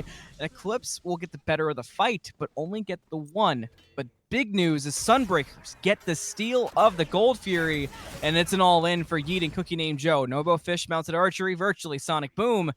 So far, they're both getting away, but Nobo cleans it up in a beautiful fashion. ACookieNamedJoe hits the grayscale. Virtually did step into the purple buff area, but will come to regret that choice, as the Rizzler will pick up their 4th kill. NoboFish will run into YeetOnDaNaeNae, only level 11. Nobo can't take the 1v3, or can he? Dashed away, Tycho drums used, Stanaway on the way. Nobo will have help, but just not healthy enough, as NoboFish will fall to Rizzler. That's a lot of gold in pocket for an already very ahead Raijin. And the new demon on the map, that's Raijin. The Thunder is coming crashing down now. 5-0, shutting down the Beast of the Dual Lane is going to be a massive kill. And one thing to note, Stanaway came in with Defender of Olympus, tried to taunt TheCasualOne away, prevent him from getting the axe off, but unfortunately, it was the beat of the drums that sounded defeat for Nobo. And it's actually going to be Riz who gets that kill. So it's going to be a big shutdown for Eclipse. Sunbreakers, they came off a nice steal on the Gold Fury. They still have a nice gold lead, but unfortunately, they're going to be putting some extra gold in the pocket of the dangerous mid laner on Eclipse. And what's impressive to me, and I want to make sure I hit the credit here where the credit is deserved. Rizzler went from carrying Eclipse on his back and almost bringing the whole game back on Sasano. I have to wait as ACookieNamedJoe tries to make a play onto the Athena, but it was a bait, and ACookieNamedJoe unfortunately walked into it and will get picked up by Virtually. Unfortunate there for the ADC. Solo side, blue buff invade can be good for Phoenix, and he should be able to get away. But just to get this point across, Rizzler put Eclipse on his back as Sasano, carried them through, almost made the full comeback. A massive switch up, plays that traditional mid laner, plays the Raijin, and while Sunbreakers are pulling away, you can see it on the charts, all those little spurts back towards even, and all the advantages on that chart from Eclipse can be pointed to Rizzler. That is Eclipse's win condition right now, in my mind, bar none. I have to agree 100%. Rizzler is putting in some absolute work. 5-0-2 already, not even 16 minutes in, and this Raijin is going ham. But to be fair, credit to the team though. YeetOnDaNaeNae putting in some really good value on the Kali. Even if he's not getting all the kills, able to create a lot of space. Dark Pillars will be used by Low Life to buy some time for Yeet to get the rotation over. But they won't go aggressive. Phoenix will dash away, Virtually finds the safety of the tower. Defender Olympus was used by Stanaway to get closer to the action, but it was not needed ultimately. Left side, Nobo with a 4-level lead, making it known. Gets that tier 1 tower a bit earlier, and now picks up the purple buff. So the dual lane is a lost cause for Eclipse. ACookieNamedJoe needs to farm safely and show up late and do Artemis things. But for Sunbreakers, the rest of the map, it is not that same kind of control. Mid lane, you got to deal with the Rizzler. Solo lane, you've got to find a way to kill TheCasualOne. Mid lane, can they kill Dark? Can they continue the advantage of your Eclipse? No, not quite. Rizzler can't find it. Yeet forced to use destruction on the duo side. Bounce archery down. We'll get the escape off. ACookieNamedJoe, once again, in no man's land, gonna get picked up by Virtually. And that could be Virtually's way back into the game, but that's who I was going to go to next year. We talked already about the fact Virtually needs to get back in this game. That jungle difference could be a problem because Kali getting ahead, that's scary. Sunbreakers pick up Bony Fury, Stygian Beacon about to be up. Keep an eye on Virtually though, going for that very early rage into Deathbringer. The late game is going to be hitting very hard. So far, very slow start on that early game. But if you ask me, it's definitely making some ways back. Virtually takes on YeetOnDaNaeNae, who's able to jump away to safety. It was a close call there. Stygian Beacon now available to capture, and Sunbreakers are the first in the ring. Eclipse lurking, but not making a play yet. It looks like they're going to concede this one to the Sunbreakers, who will get the beacon for free and walk away. What's good about that is it bought some time for ACookieNamedJoe to find some farm, basically anywhere at this point, level 12 currently, and building into a fail knot. So an expensive item in tow. Pyromancer being started by Sunbreaker. It's going to be a close call. They are able to get it. TheCasualOne had steal potential, but didn't want to sacrifice himself for it. Definitely not gonna be a terrible idea, especially with Chalk being 2-0-5. You want to try and keep that advantage whenever possible. So losing some farm could be detrimental. The Sunbreakers now pressuring in mid lane for it. A dash in from Stanaway, got the taunt at the low life. Tycho drums used by the Rizzler. NoboFish just trying to get away, but ran into YeetOnDaNaeNae. Slam down from Phoenix, looking for the Rizzler, but he has to get back out. Sonic Boom used too, and they're going to be able to find it. It's a matter of who. Unfortunately for Sunbreakers, shutdown gold goes to the support. Phoenix able to escape. YeetOnDaNaeNae in trouble, gets a two-man stun, but not going to be enough to escape. Darknms going to clean him up. Low life will be next to follow. Just a matter of who gets the last hit. It's virtually, so everybody's getting some kills on Sunbreakers. TheCasualOne pulls up as well. It's a 1-for-1. Everyone walks in and gets dropped. Sunbreakers find themselves 3 kills. They're not willing to drop it just yet, though. TheCasualOne trying to defend the tier 2 in mid, but Sunbreakers not willing to let up the damage. Virtually taking a little bit of damage from tower. Gonna have to be careful, but with fully stacked Rage, Deathbringer, and now the Serrated Edge online, this late game is finally starting to make its head appear, and that is going to be a lot of damage, especially now that he's already 2 levels up on the Kali. This is an oddly paced game. It constantly feels more even, but also like a blowout all at the same time. A lot of it's been from the farm and the kind of lopsided where ADC's behind, but mid's ahead, and jungle's playing catch up like we've seen. But to everyone's credit who deserves it, Virtually's caught back up, got Rage online, now actually ahead in levels, and the last fight was huge for ACookieNamedJoe, able to get to level 15, cut that deficit down, get some farm online, get that fail not built. So some avenues back in for Eclipse. Virtually will run into YeetOnDaNaeNae. Dark Pillar's used, but not going to find a home. Defender of Olympus also from Stanaway, just to get closer to the action, but no fight immediately follows. It was more of a it would have been a pointless fight. So probably for the best, but now ACookieNamedJoe stepping back into that tier 2 for the defense. It's going to buy time for the wraparound from YeetOnDaNaeNae, Low Life, and Rizzler. Frenzy popped, so the fight could follow, but yeah, me too, Low Life. Both of us got baited. Eclipse will not go in, probably for the best. That would have been a tough fight to take. And Sunbreakers get themselves almost a tier 2. Only a hit or 2 more needed, and they get themselves a tier 1 in solo. It will be a bit of a nothing burger, but so far, Sunbreakers dropping some valuable resources from Eclipse.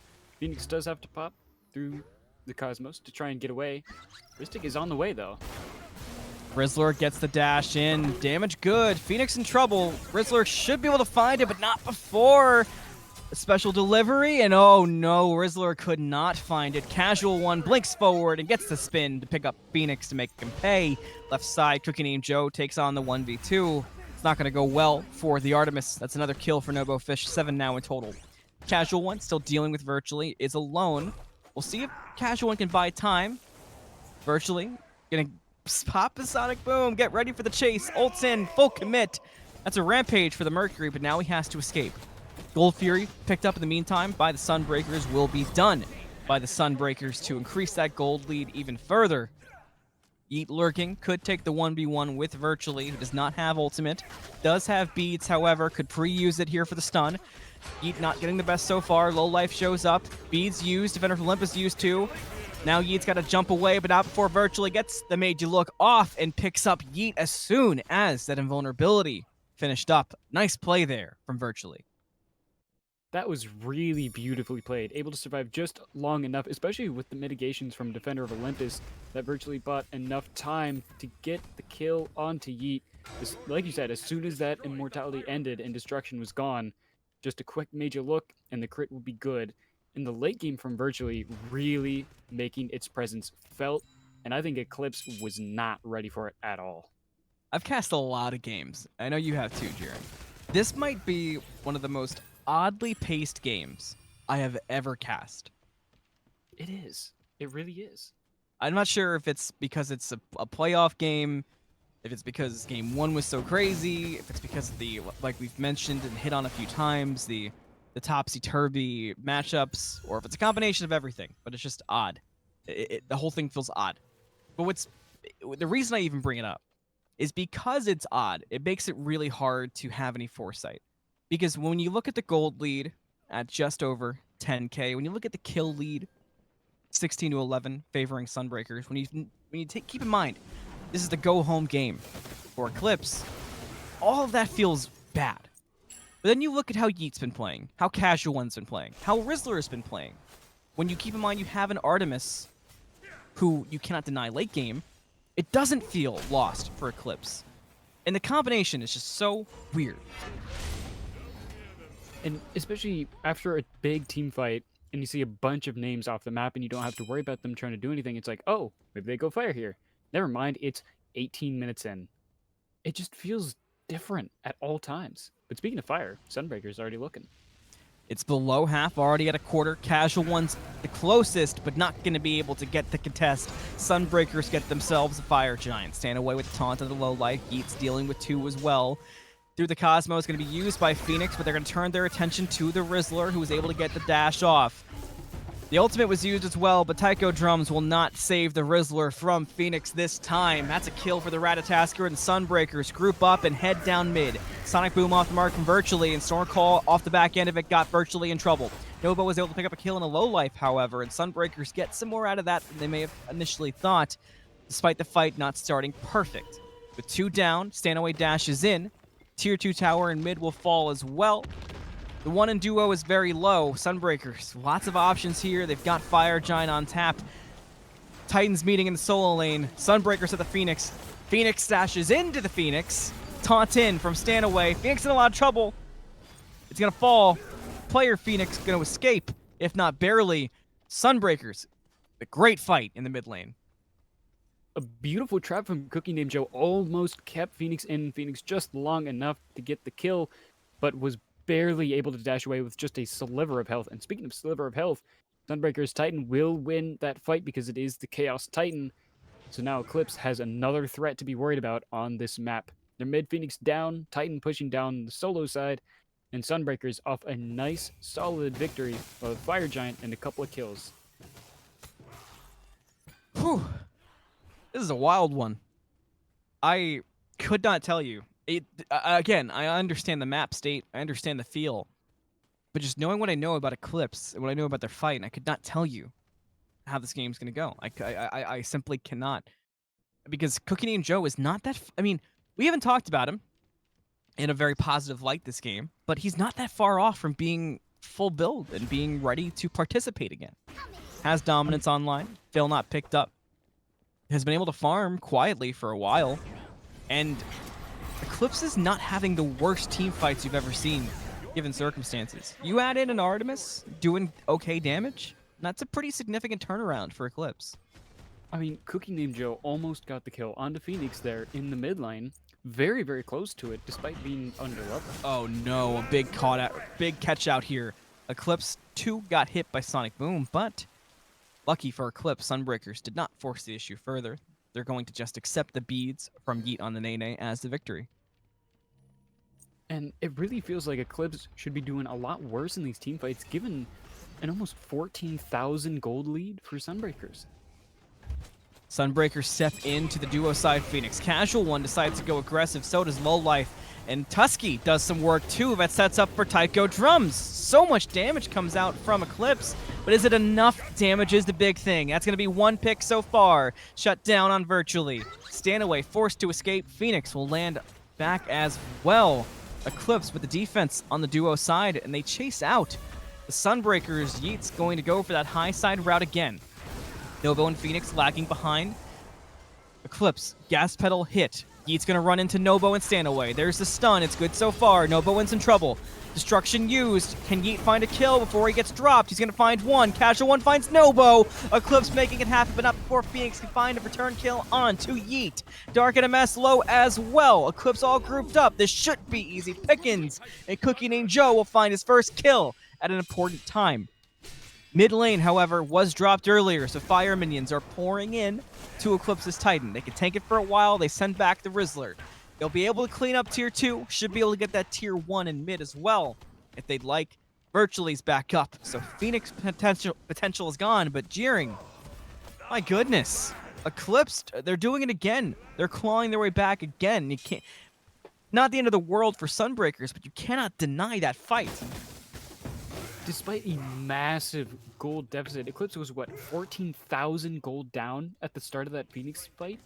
And still managed to push them out of base, chased them all the way down duo side, and lost 1 kill in the fight.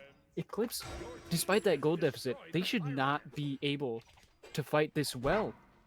Because realistically, the numbers suggest that Sunbreakers would have total advantage here, but Eclipse, again and again, just like last game, they continue with beautiful positioning, able to drop an early Artemis trap that Nobo ended up running into, almost got him killed there, trying to run away, and it gave Yeet the chance to jump in and get the stun. Otherwise, Nobo might have been caught out. Eclipse, despite the deficit in the early game in mid, they're doing phenomenal. And reminder, this could be it for Eclipse. If Sunbreakers win, they move on. Eclipse have to win this game, or their season is done. There is no loser's bracket in the Smite Draft League. So Eclipse are fighting for their lives. Sunbreakers started with the Fire Giant. It's 29 minutes, so not EFG. And because of that, Eclipse will let it go for free. They will accept that they have to defend their base against a Fire Giant. Sunbreakers will group up, and they'll look towards solo, it appears, as Virtually will split off to mid. They clean out the final tier 2, and leave Eclipse with just Phoenixes. Their Phoenix Siege defense was great last time. Eclipse, having that Chalk, Ganesh, and Rizzler with those Taiko drums, it's really hard to break that base. Eclipse have time. They can prepare. They can set up for this. A lot of avenues for initiation from Sunbreakers, but Eclipse can read them all. Sunbreakers need the perfect intro. Eclipse don't want to let it happen. Same thing we saw last time. They go in, Stormcall, Dark Pillars both used. Through the Cosmos in the sky to get away. So Rat will get away, if not barely. Virtually was not able to pick up that mid Phoenix and will actually be aggressed on. Yeet's going to jump forward, but Virtually has Sonic Boom, so they don't feel comfortable chasing that too far, wisely so. They'll look for poke, but now Rizzler takes the fight and gets the better of him because of Aegis. That is a massive loss for the Sunbreakers here. A pause will come out right after. So we have a second to catch our breath, and you can take me through what we just saw. So starting off on the solo side, a beautiful trap placement coming out from ACookieNamedJoe almost caught Phoenix once again, trapped him in the middle of damage, forced through the Cosmos very, very early, because I'm pretty sure that was less than 200 HP from a kill. And a beautiful play from Aurizztic going in with the dash, aggressive on a late game Mercury, barely manages to find the kill, but with a beautiful display of skill, does find the 1v1. Yeet going to be lurking in the jungle, picking up extra farm once they get those pots online, get the relic upgrades going. Eclipse will step them out. It's going to be a beacon contest from Eclipse. Tusky's used, Frenzy as well. It's in trouble for low life. Yeet's going to find Phoenix, take the 1v1. Dark Pillars used on Stanaway. Rizzler dealing with NoboFish. Eclipse is very spread on targets so far. They're lucky nobody's been picked so far. Rizzler has to go for the retreat. Low life and TheCasualOne, both not the healthiest. ACookieNamedJoe standing in deep. Phoenix on the up-down, going to find a knock up onto 3. TheCasualOne uses Stormcall in response, and here come the Sunbreakers. Because of the split target selection, Sunbreakers are able to just freely do this beacon. And Jeer, that was... We've been giving a lot of praise to Eclipse's ability to come back, to not be taken out of this game, but that fight was sloppy. It definitely does seem like a crack in an almost perfect play that they've been putting on for a while now, but Eclipse is under a lot of pressure right here, and they are making a massive comeback. So it's definitely not a foreign thought to think that they'd be a little bit stressed right now. So giving them one team fight or two where they don't play perfectly, I think it's still fair. And the fact that Eclipse didn't really drop any of those kills, they may not have gotten them on Sunbreakers, but so far, that could have been a lot worse, and they managed to keep their lives. I could agree with that for sure. And I think the big thing for Eclipse after that fight is clear comms, clear your heads. Because again, it's do or die. And you know you've got it. You know you can defend. You know you can win these fights. But you have to call out your targets. You have to have that same synergy falling behind the Rizzler and Yeet that you've had so far if you want a chance to survive. Phoenix steps in to the Phoenix ring. We'll see if he goes aggressive. He's just standing there for now. Dark Pillars come out. Here's the re-engage from Eclipse. We've seen this time and time again, but this time they're really getting the better of Sunbreakers. Will they get Stanaway too? They will! Rizzler picks up Stanaway. It's a double for Rizzler. ACookieNamedJoe gets his own double kill. The Sunbreakers fall apart again at the Phoenix Sieges. The Sunbreakers just cannot siege a Phoenix into this set. We saw it game 1. We've seen it game 2. But this time, the problems that it causes are significant. And every time this happens, it just gets better and better for Eclipse. Sunbreakers, that gold lead that they had earlier means a lot less right now because all you're getting from that is just going to be a 3k putt slightly earlier. And right now, when Eclipse has the kills, only one left alive, charging down at your Phoenix, Eclipse is sitting in the driver's seat right now. 10 seconds for the next player. Frenzy popped, so this Phoenix should fall. It will take a second, however. 5 seconds for NoboFish. Phoenix will finally fall to Eclipse. They'll have the left side Phoenix. They got the good one with EFG around the corner. So if you're an Eclipse fan, this comeback and this setup to finish this comeback out is everything you want. The only problem remaining is we can talk all we want about comebacks. We can talk all we want about the Rizzler and YeetOnDaNaeNae performing so well and stuffing Eclipse in their backpacks. We can talk about that stuff all day. The only problem is, just as it was in game 1, you have to cross the finish line. And in game 1, the finish line was blocked off by Sunbreakers. They ran it all the way back and they took the game. It was the same scenario. So Eclipse have to figure out how to put the Sunbreakers to bed. And they got to stay cool because recognizing this very familiar territory, they do not want to get choked up at the last second, especially because they've been doing so well so far. These team fights have been going their way so many times recently. But if Sunbreakers get that lucky break and finally crack the code, it would be disaster in the end of a season. Low Life and TheCasualOne go aggressive. They're going to take the fight to the fire pit. And NoboFish is already poked out and already gone. And Rizzler is going to find the Rampage. Yeet's going to find Dark. And Sunbreakers may have done it again. Stanaway is low as well. Stanaway gone. Double kill for Yeet. Eclipse will not go down without a fight. And Sunbreakers will have to rest their laurels on Phoenix and Virtually for the defense. The 5 of Eclipse step in. Sonic Boom used. Tusky in response. Virtually's got to step away. Phoenix on the defense so far. Goes well, goes bad. Has to escape. Mid Phoenix dropped. Phoenix dropped. Titan Siege begins. Eclipse have come all the way back. Death's Door was here, but we broke through Death's Door. And Eclipse force a game 3.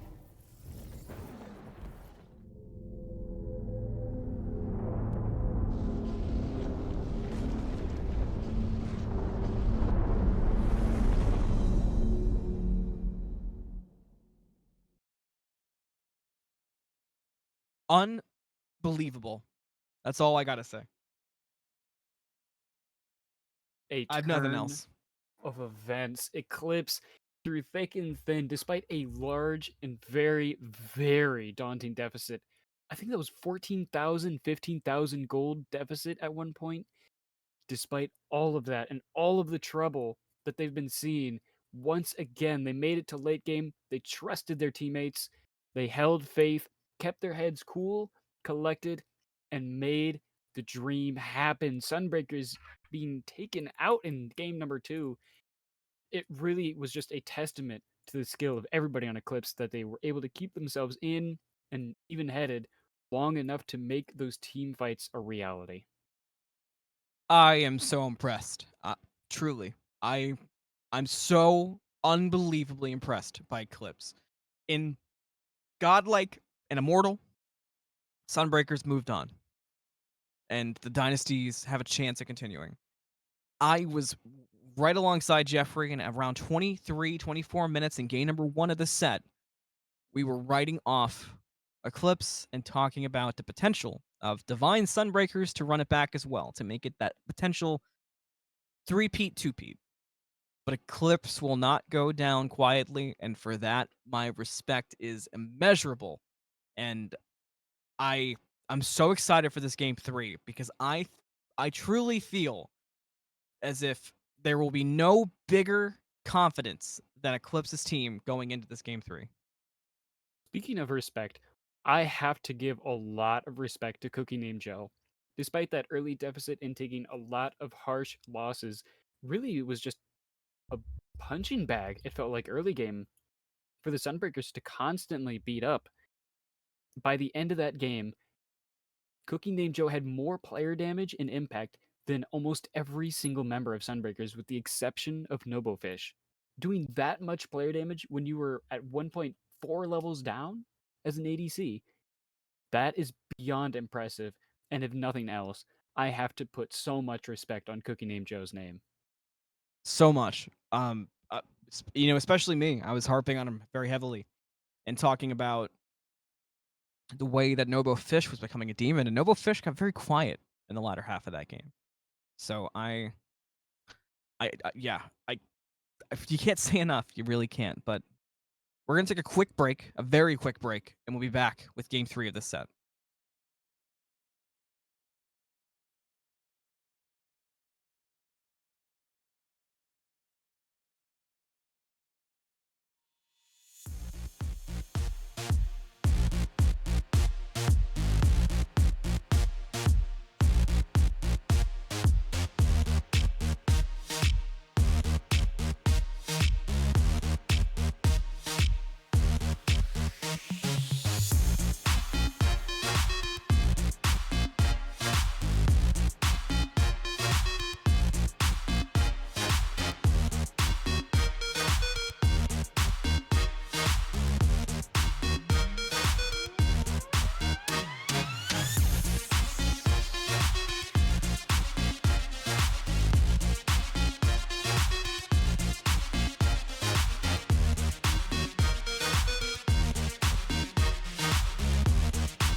Hello, it's time for game 3 between Divine Eclipse and defending champions Sunbreakers. I'm AnthonyMalum, joined still by JeeringLamb, and this set has been a story of comebacks. A comeback in game 1 that was squashed by Sunbreakers. A comeback in game 2 that, while game 2 might have felt so weird, you cannot deny the comeback was strong and it was dominant by the end. Sunbreakers now find themselves in unfamiliar territory, Jeer. It's the go-home game for both of these teams. The winner moves on to the semifinals. And with it already being in that 1-1 game state in the best of 3, Sunbreakers, they thought they had to keep going last game, especially after almost watching Eclipse take it over. But seeing it happen in game number 2, Sunbreakers has got to be on the edge of their seat. They need to play to a T, because we almost saw that happen in game number 1. We saw it actually happen in game number 2, where every team fight just crumbled. And this time, Every fight, you're right. every single fight, Eclipse, except for one at that Stygian Beacon, where it just felt kind of sloppy, but just that one team fight, which we can reasonably put on just being a little bit of nerves, Sunbreakers didn't even get advantage out of that. So, really begs the question, are they just relying too much on having that early lead to carry them all the way through to the end of the game? Or is Eclipse just playing safe, playing solidly until they hit that late game team fight and just take it over? Let the I think sound the of biggest slaughter problem begin. too for Sunbreakers in particular is their strength game 1 that got them through and that won them the game was in jungle. It was virtually on Thor and the way it was being played. Mercury, while it did come online, it was not the same kind of impact, and it was not a virtually game. Rizzler has been a difference maker in game 1 and game 2, but the Raijin was insane, and that's been taken away by Sunbreakers. They prioritized getting the global presence online in both games. Radtasker Wisdom shall Athena be were my 1 and 2. shield. This time, they take Raijin, so they didn't want to ban it, but they do not want to give it to Rizzler again. They definitely realized their mistake last time, because when that thunder came crashing down, it was truly a shocking sight. Everybody was just caught completely unaware, even virtually, I will trying to leave play that standing no late game barrier to 1v1. our You success. have crit against a squishy mage, and virtually still lost it.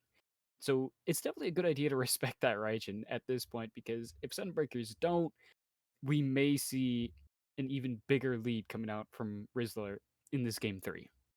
Get to the Chaka! Ganesh and Chak will both be run back. And, you know, a lot of times in my cast, I like to point out when team fights have a predictable start, where something that the teams can look at to say, all right, this is the go button for my opponent.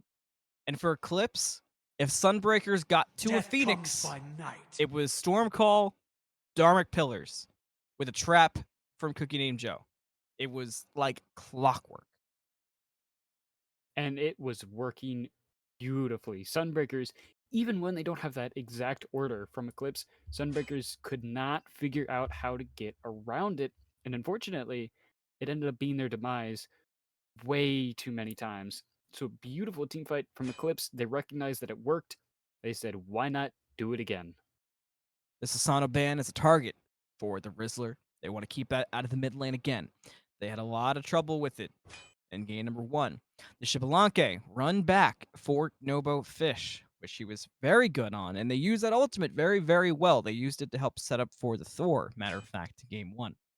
Artemis ban will go to take away the character from ACookieNamedJoe, and while the early game was rough, you cannot deny those Tuskies, those traps in the late game came online. And in response, Eclipse have taken out Virtually's Love, Loki, and Ratatasker away from Phoenix. Sunbreakers breaking the mold, going something different. Bellona will get picked up. Bellona it's going to be a pick here, because you're playing an auto attack based character against somebody in lane who's going to have 2 different ways of slowing down your auto attacks. Just bringing out the rain, not only around himself, but if he throws out his axe first, you're catching a massive attack speed slow. So I don't know how much I like this Bellona here, because early game, not going to feel as great as you want it to, and late game is not exactly what Bellona is always known for. Merlin picked up for Rizzler, which I really like. I feel like the Rizzler is somebody who thrives on playmaking potential. And Merlin with the flicker, with the different combinations you can do from Void to Ice too. Look Fire. into my eyes. There's so many options there. I love the pickup.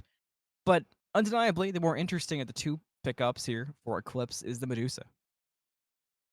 It's definitely going to be a little bit of a different playstyle for ACookieNamedJoe, but since Medusa is going to have a little bit more consistent wave clear, it does give the potential for Eclipse to have a little bit more even farm in the dual lane compared to a almost 4-level lead for a while that Nobo had. So I think Eclipse prioritizing getting themselves online a little bit earlier, but still keeping just as much teamfight value is going to be critical, and it's really going to force these Sunbreakers to consider every Evil doesn't stand a chance. I'm they on the same page as you have to try and shut them down. for sure. It's Huh? oh that wow. Okay. So there is a virtually plays ESET jungle. It is a well-known fact. We've seen it a ton, and it has worked. But I'm gonna be really honest here, and I say this out of I have a lot of respect for the way virtually plays. With your season on the line, I'm willing to eat my words. I'm hoping to. I do not think I would let my jungle play ESET with my season on the line. I think I have to agree with you in saying that I don't know if this is the time to bring it out. If this was game 2 and you were up, all right, that's a different story. But when this is it on the line, game 3, make or break, you're putting a lot on the line for just their comfort off pick. And frankly, it's a pick. No more waiting. No more questions. It's game time.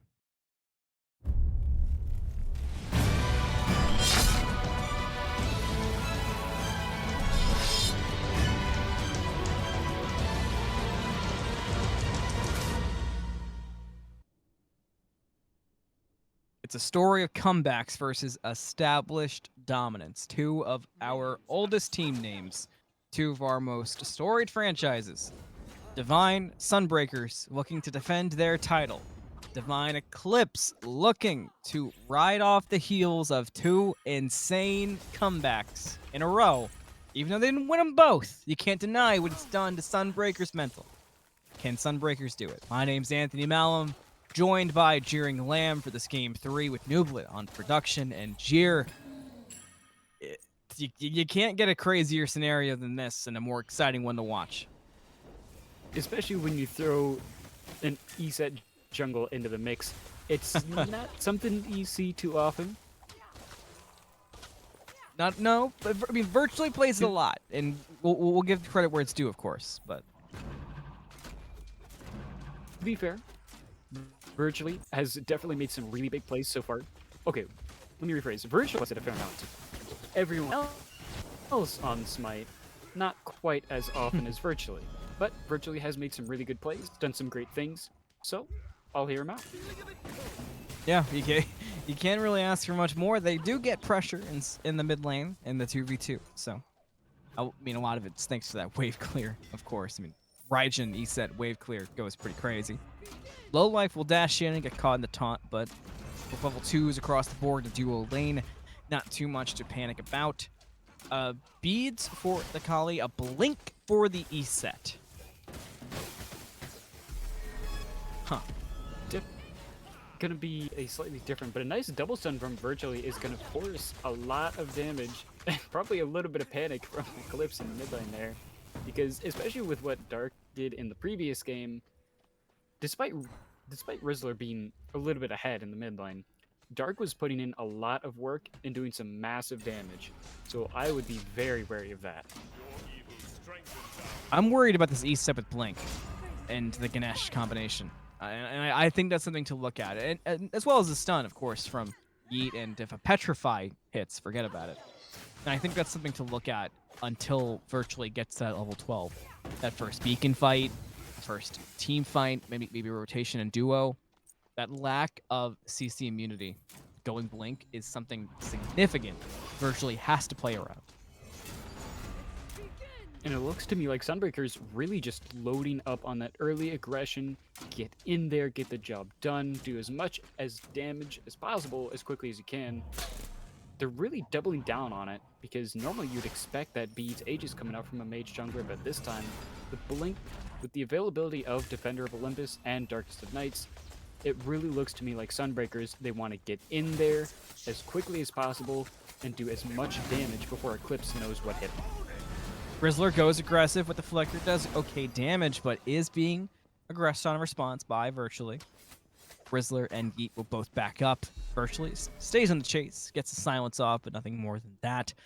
Rizzler will respect the damage as they get closer and closer to level 5. Don't want to get caught in the Tycho drums below half health. That you definitely don't, especially with what Darknms has really been doing these past 2 games, dropping a lot of damage despite a nice lead that Rizzler has been able to get. You gotta respect, both of these mid laners are very, very solid, and if you give them the opportunity, they will make it your problem.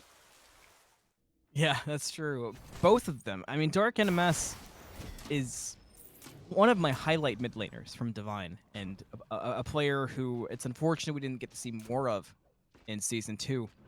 And the Rizzler is an SDL mainstay, and somebody who, while still not the most experienced comp player, still relatively new, only 2nd season of competitive, is someone who shines, especially in pressure moments. I feel like every big moment, be it first time on Smite game, be it playoffs, be it your team is on their final leg, always shows up. Sunbreakers will send a 4-man rotation over to the duo lane. Low life in trouble, Tycho drums used. They want first blood, and they want it now. And it goes to the ESET jungle.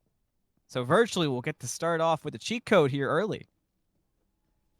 Nice bit of extra early farm, especially to try and get in there using that Blink, which was used, but just a massive onslaught of damage. Low for Life tried to step up to try and defend that shield buff, but the Sunbreakers were there in full force, and with both Darkest of Nights and the Tycho drums, they actually pretty well body blocked Low for Life into the corner, completely surrounded, unable to even dash away. You can dash through player-made objects, but not players. The stress of this game's getting to me. I feel like I'm watching a chess match. I'm thinking so heavily. It's one of those games where you look towards the future, like you're looking forward to your birthday the next day, or to Christmas Day the next day, where you know in 15, 20 minutes, all hell's gonna break loose, season's gonna be decided, but we gotta get there first. A gank in solo, it's gonna be Blown ultimate used, TheCasualOne, be able to get away, so we'll be alright, no Eagles rally stopping him today. He can help secure the blue buff too, so no worse for wear from it. The Sunbreakers hold on to that 1-0 lead. And along with that 1-0 kill lead, they also do have a little bit of a gold lead. So far though, they're not really able to make anything of it too much, but it is still worthy of noting because Sunbreakers really do favor getting that early lead, going in for the aggression. It's definitely going to be a good thing to keep an eye on, because as we've seen 2 games now, Sunbreakers, they got that big lead, but Eclipse, with the comeback potential, they just have a phenomenal team fight, and it really is something to be just respected. If you were in this game, we've seen a lot of crazy playmaking calls. We've seen a lot of interesting decisions. Are you in these team fights? If you're Eclipse, are you hyper-focusing the ESET and taking advantage of the beads and the lack of mobility and trying to make that ult a non-issue? I'll need your answer after Phoenix potentially gets picked up, but no. Thanks to that Athena ultimate, we'll get away. Defender of Olympus, been very convenient for Sunbreakers throughout this set, but Yeet's going to run into Virtually. We'll see if he's got the damage to make anything happen. Stanaway will follow, get the taunt on TheCasualOne, who's now the one in trouble. Spirit Ball gonna hit. They're gonna hard commit. Virtually has the cooldowns for, but the 2-man stun Yeet will help TheCasualOne get away. The jump under the tower does have that destruction up. Now with 4 people rotating, it's a response from Rizzler and Low Life. He had to use the beads to get away. Now Low Life stuck in between 3 members. Tycho drums used. Not the cleanest so far from Sunbreakers, but they should be able to pick up 2 here if they play their cards right. He can't get the jump off, will get the jump off, won't matter anyway, gets dropped. Darknms gets the credit. Now Rizzler chased under the tower, but they're not tanking up the chase. Spirit Ball, not gonna quite hit Sunbreakers will walk away. Sunbreakers do manage to pick up another kill for themselves as Yeet will end up going down. And Eclipse going to be forced to back away after a nice loss. But they'll go ahead, take a pause to take a breather, because that was quite a bit of action that Eclipse needs to take their time for. It was. So let's go back to the question about ESET then. Do you think she warrants focus with the lack of beads mobility, or do you think that ultimate in the way ESET as a character is played, do you feel like that is more of a trap than anything else? It seems to me so far with the playstyle of Sunbreakers as a team in general, not just the ESET on virtually, but as a whole, if Eclipse can really just keep calm, play like they have been, and focus on those team fights, they don't need to worry about the ESET as long as they can survive the initial dive and continue to just really be there for those extended team fights. It's really that initial burst of damage that the Sunbreakers are trying to put everything into. So if I'm on Eclipse, I would say just be patient, wait them out. We beat them in team fights before. They continue to do it frequently, with the exception of some of these early game scuffles. But really, if they can just continue to play cool, they can handle it. Currently 3-0 Sunbreakers. We crossed that 9-minute mark. Gold lead 3K, similar to what game number 1 was for most of the time frame. I personally, as hooked as I am, this ESET jungle is something I can't keep my eyes off of, but I don't want to forget the ADC role. Speaking of ADC, virtually lurking over Spirit Ball on the purple buff, going for the invade against ACookieNamedJoe will be successful with Petrify gonna follow, and the stun virtually trying to escape, does drop circle protections, and my goodness, will be able to get away thanks to the help of Defender of Olympus. Matter of fact, NoboFish is going to find himself a YeetOnDaNaeNae. Just needed a little bit of timing there to get the jukes right.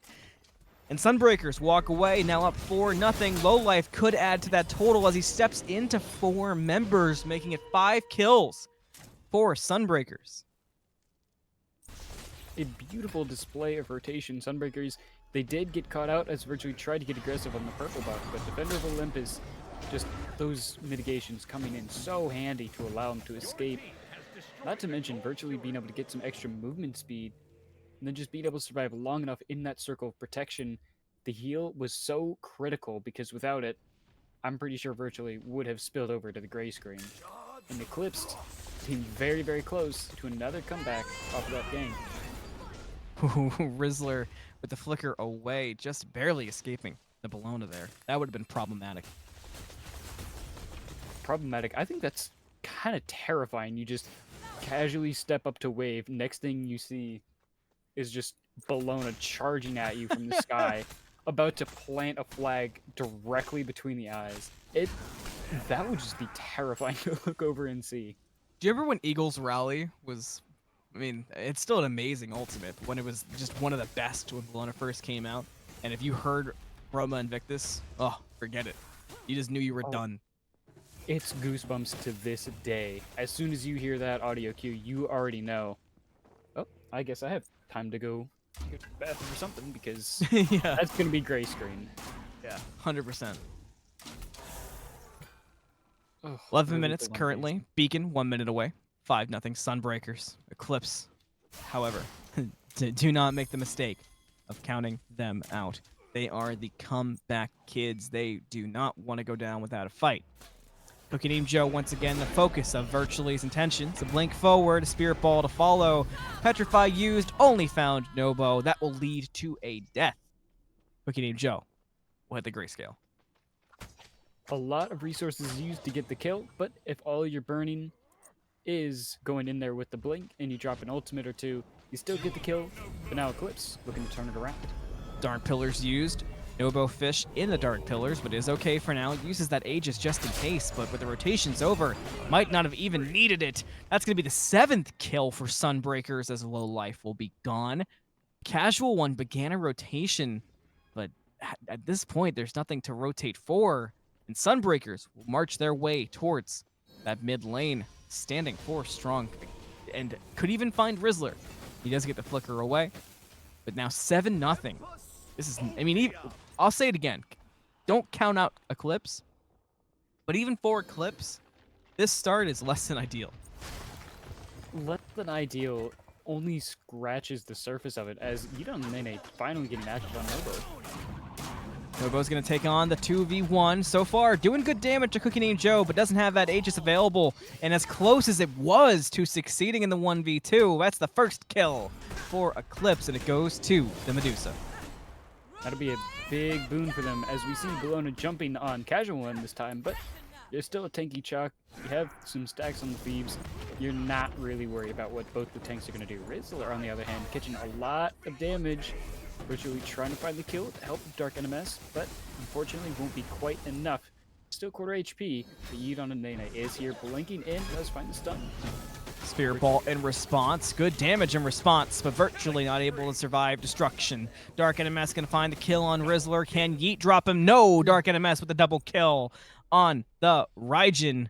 You know, we talked about the E-set. I gave it some crap, but I'll say I see the vision now. It kind of feels like a baton pass. It's really getting Sunbreakers through this early mid-game, and it's going to hand off so beautifully. Already has into Darknms, but also into NoboFish. It's going to be such a smooth transition into what is leading the charge for Sunbreakers. The initiation right now for Virtually, the damage is just so good. I mean, look what it's led to. 14 minutes, 2-9, 5.1 thousand gold lead. Almost 6,000 experience. Eclipse are in dire straits. To me, it almost feels like Virtually was looking for a way to run back the Thor despite it being banned. Just having the stun, getting the silence, and a really solid teamfight ultimate. Just getting the extra healing on that circle of protection along with the protections it provides. It really, to me, just feels like Sunbreakers finally putting some value on that teamfight potential from the jungler, and it's really working out very well for them so far. Gold Fury down to half, Sunbreakers on it. Defense being played by the Sunbreakers. They will get the Oni Fury. An ultimate used, and Stanaway in trouble as well. Dark Pillars plus tanking Gold Fury did a lot. ACookieNamedJoe catching up. YeetOnDaNaeNae goes aggressive, but gets cut off from the rest of the team and doesn't have a clear intro. So while Eclipse was willing to take the fight, and they did chase away Sunbreakers, the Sunbreakers, in a wise retreat, do not allow an opening, and do not have to deal with Eclipse. Darknms able to get the dash off as well. So Eclipse just can't find a clean opening to a fight, but they will find their way to the Pyromancer. Sunbreakers on the way to contest. Darkest Nights used to create that opening to go in if they want to, and Eclipse will take that as a warning shot to back off of the Pyromancer. Recognizing the threat that was approaching, despite the Sunbreakers having less numbers, Eclipse still recognizing the amount of damage that they can offer. And Eclipse, they know that they're not ahead. They don't have teamfight potential that they're looking for just yet. And wisely, they continue to just play safe. They know they're down, but they are most certainly not out. Especially, you take into consideration the past 2 whole games. TheCasualOne in some trouble, Virtually, and Phoenix continuing that aggression. One thing I want to say too, we talked about the Thebes a lot, and no stacks this time, and that has been a big strength of TheCasualOne. That tankiness just not there this time. And Phoenix and Virtually could combine for a kill, but Phoenix was taking that tower a really long time, and they weren't able to find it, and Darknms showed up, and because they didn't clear the tower, that's going to lead to a death for Dark. Rizzler able to get away. Now Yeet goes aggressive. There's a path here. There's 3, and 2 of them are very low, but Yeet can't get to Phoenix because of Ohm, because of the Wing Gust. Just has to back away. So what could have been the best fight so far for Eclipse, unfortunately for them, fizzles into a nothing burger. Now with NoboFish getting that tier 2 tower in duo, Pyromancer is the only thing Eclipse have as an option. They do manage to get 1 kill. They will look for the Pyromancer trying to get in it. With potential steal, Sunbreakers do manage to steal away the no Pyromancer. way! That's insane! Sunbreakers just will not be stopped, Jeer. They get the Pyro steal, and Eclipse gets scared off from any follow-up fight. Now, I have to be honest. After how Game 1 went, I was thinking in the back of my head, Sunbreakers coming back to make a return statement from what we saw last season from their name, continuing that dynasty. I was wondering, They're really pushing for it again. But then after game 2, I'm like, Eclipse really just has this potential. And after everything that happened, Eclipse, despite all their talent, they're just really struggling with this early game. And if I'm being 100% honest, it's really making me question, does Sunbreakers have that early pressure, or does Eclipse just have the better team fight here? NoboFish getting aggressed on by YeetOnDaNaeNae, who is forced to step away. Low Life does rotate over, but only level 10. So with no items online, not tanky at all. Going to be obliterated here by the combination of Nobo and Virtually. Unfortunately there for the Ganesh, just way overthinking how tanky they actually are. Does have Thebes stacked. Also, TheCasualOne finally getting Thebes stacked. But unfortunately, Low for Life still level 10. Not that tanky, especially when you take into consideration both the jungler and the ADC are 7 levels up. So Sunbreakers, they have that presence. They have the lead. The early pressure is there for them. They already have 2 Gold Furies, stole away a Pyromancer, and with a kill lead, Sunbreakers is a force to be reckoned with. So Eclipse going to have to wait a little bit longer for that late game team fight to really start swinging their way. Primal Fury gets started up by Sunbreakers. It's already at half health. Eclipse will look for an opening to go in. TheCasualOne gonna blink forward. Stormcall used. Knock up good. Primal Fury goes the way of Sunbreakers. YeetOnDaNaeNae trying to change the fate of Eclipse. But Taiko drums in response is enough to spread Eclipse out. Eagles rally gonna find a home on ACookieNamedJoe. TheCasualOne gets back over to Yeet, who goes aggressive but gets stunned out by the Spirit Ball. Destruction's used, but Yeet can't find a kill. Rizzler is going to find Stanaway. That's 1 for Eclipse, but Dark will find Yeet and make him pay for diving so deep. The rest of Eclipse, now without their jungler, will consider just disengaging, but Sunbreakers don't want to let it happen. They finally take the initiative to have the advantage in one of these fights, and Phoenix dives deep, looking for Low Life. Gonna find it on the slam. That's 1 more for Sunbreakers. They don't want to stop quite yet, but Rizzler is able to find 1 onto Virtually. ACookieNamedJoe low, gonna get picked up. Double kill for Phoenix. Could be even more than that. Darknms gonna maybe find on TheCasualOne. Will find on TheCasualOne as Phoenix runs down the Rizzler, who uses Aegis, trying to buy time for Flicker. Will the slam catch? Yes, it will. Triple kill for Phoenix. The Sunbreakers have found that dominance that they've been looking for.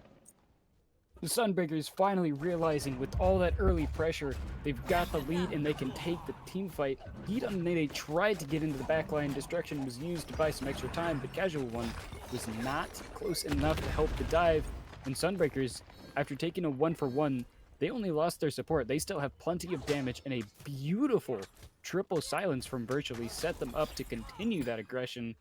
And it really did cost Virtually, but it also really helped the Sunbreakers. YeetOnDaNaeNae forced out, was in some trouble, poked below half health. And a big part of that last fight was that Yeet could not find any type of Kali chain. 3-man knock-up from TheCasualOne. Maybe this is Eclipse's new opening. Phoenix is low. Yeet goes aggressive. Gets caught in the Taiko drums, however. There's destruction. There's a reset for Yeet. But can they find even more? Not going to be the case as Nobo is going to clean up Yeet. Now Sunbreakers look to continue the fight because they've got the advantage fully. Rizzler dives in deep, however, and does find a kill on the NoboFish. Virtually off to the left with Darknms. That's going to separate them from Rizzler and Low Life. ACookieNamedJoe is in the duo lane, split pushing out, should find himself that tier 2 tower. And Sunbreakers and Eclipse reset by the Pyro. No fight will continue, but you cannot deny the comeback potential, the strength of Eclipse, that never give up attitude. That window, Jeer, it's starting to close. Eclipse may not have had the best team fight in this situation, but it was definitely a lot better than they've been seeing so far this game. Now 7-16 on the kill board. They're clawing their way back in, and despite all the deficit and trouble that they've had so far, we're seeing a very similar story being played out. Once again, Eclipse, they just do not give up, and it will not be easy for Sunbreakers to shut them out, because even so far down, Eclipse, they just got in there, did what they needed to do, finally found the opportunity that they were looking for, and now they're really forcing the Sunbreakers to back off. Whew. This is tense. This Pyromancer gonna get taken by Sunbreakers. I'm on the edge of my seat. I have no bias. I like a dynasty. I like a comeback story. But at this point, I just want to see Eclipse go out with a fight if they're going to go down. They kept the gold in check. The kills aren't looking great. Experience, not either. But they've got the right mentality. They have to make the right plays. Phoenix might not let it happen. Eagles rally good on Rizzler. Petrified not going to find a home. Sunbreakers regroup in mid. They take low life. Yeet dives in deep as well. Low life going to get picked up by Phoenix. NoboFish in trouble, getting chased down by YeetOnDaNaeNae, who's going to find the kill onto NoboFish and get the escape off afterwards. Virtually going to chase down Akali. Does run into a wall, which will buy some extra time. Blink forward. Spirit Ball going to find a home, however, and Wing Gust will seal the deal. Virtually finds one on Yeet.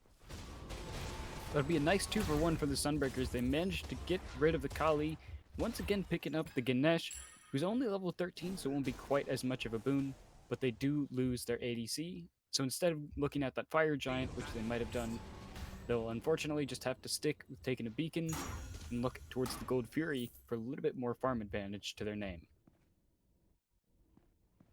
Where do we go from here, Jeer? Realistically speaking, if you're Eclipse, what can you do? Because their fights are looking better and better, but that comeback potential, the game-changing fight, the turning point that they've had in the previous 2 games, it's just not there this time the way it was. They can't seem to find it. Is it the Bologna? Is it the E set? Is it something else? What can they do here?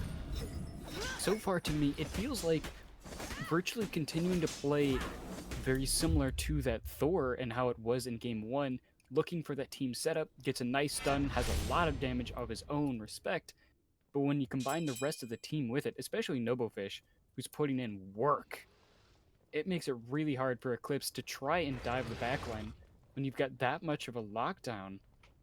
And it feels to me like Eclipse really just hasn't been able to figure out a way to either pick the E set early to get rid of them, because we've seen that happen over in the dual lane a couple of times, and it wasn't successful. So right now, Eclipse really needs to just look for a way, try and find somebody out of position, catch them unawares, whatever you need to do, but finally just wear them down and just put faith in your teammates, because so far it's looking to me like Rizzler is really going on playoffs Paul type of style gameplay. Oh, 100%. And ACookieNamedJoe keeps coming alive in these late games. You want to talk about Paul? I'll bring up old school Barracuda, who was nothing for early game and mid game, but like you get Barracuda to a 35-minute game, and all of a sudden you've got an all-star. You got the kind of player that will become a Vape Coast, and that was the Barracuda strength. And Eclipse, they have all these things. They got to pull them together and make use of them. But with Sunbreakers pushing out the Titan advantage, they're going to go right to Fire Giant, and they're going to dare Eclipse to step up.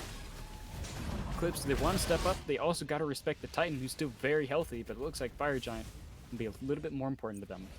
It's below half health. They've got everybody around in the ring. Lots of ways in. Yeet's going to be the first one to go in, but has no backup. Looked for NoboFish first. Got caught out. Got caught by the Spirit Ball and is in trouble. Could find one in the dark, but Dark gets the dash away. Yeet's in trouble too. It's going to be a Fire Giant going the way of Eclipse, but they lose their Kali in the meantime. They could be able to turn this around. Things could break down quickly. Is this the comeback we were talking about? TheCasualOne finds Virtually. Rizzler finds Stanaway. Oh my god, they may have done it. Eclipse get the fire. They get 2 kills. Could even get more. I can't believe I'm saying it, but they've done it again. The Titan continues to beat away at the Phoenix, and it does barely survive. Can he save it? Oh my god! The Phoenix is saved. Titan will not be successful. The Sunbreakers, they gambled so high, but unfortunately, luck was not in their favor, and Eclipse continues to do what is seemingly impossible. The late game appearance, they just come together and make a dream a reality. I shouldn't even say I can't believe it, because I can believe it. But Eclipse just will not die without a fight. They will follow Rizzler. They will follow Yeet to the ends of the earth. And the aggressive playmaking, when it works. And getting that Fire Giant will be the thing that keeps Eclipse in this game. They still have to finish the fight, though. And one thing I've been thinking about a lot recently, just on the raw numbers of it, Eclipse should not be in this game still. They shouldn't be in this set. When you have multiple people who are down 2 or 3 levels and it drips down to 4 or 5, in multiple cases, you shouldn't be playing this well into the late game. But I just have to respect the fact that Eclipse, they just play together. Go button is pressed and virtually is gone. Eclipse have decided that this is the play they want to make in the mid lane, and they find one already. Could find more. Yeet's in really deep, but they have to pick the right target, but they did not pick the right target, and everybody gets away. Stanaway was the lowest from it, but Eclipse did take a lot of damage. They got Fire Giant ticking, but it's not EFG. It's not as late as you'd want, so things aren't going insanely perfect. That wasn't the greatest fight. But again, they take a fight, they get a pick that shows they've got an advantage. And once again, even if Rizzler and Yeet are just the true playmakers, putting everybody on edge, ACookieNamedJoe just showing up, putting presence, and really making the Sunbreakers fear his name in these late games, you really have to give credit to the entirety of Eclipse, even if TheCasualOne hasn't been in there, dropping multiple kills in every single team fight. He's there to make space. He gives Yeet enough time to do damage and forces the Sunbreakers to back away in fear, and Loverlife just keeping his backline safe as long as possible. Despite a less than ideal KDA, Loverlife still just there for the team, putting in the work, especially with those Dharmic Pillars. Eclipse just comes together as a single cohesive unit. And Sunbreakers, despite all the pressure and gold lead in the world, cannot for the life of them figure out what the heck is going on. What's scariest for Sunbreakers in my mind is that Game 1 and Game 2, the comebacks happened so much later.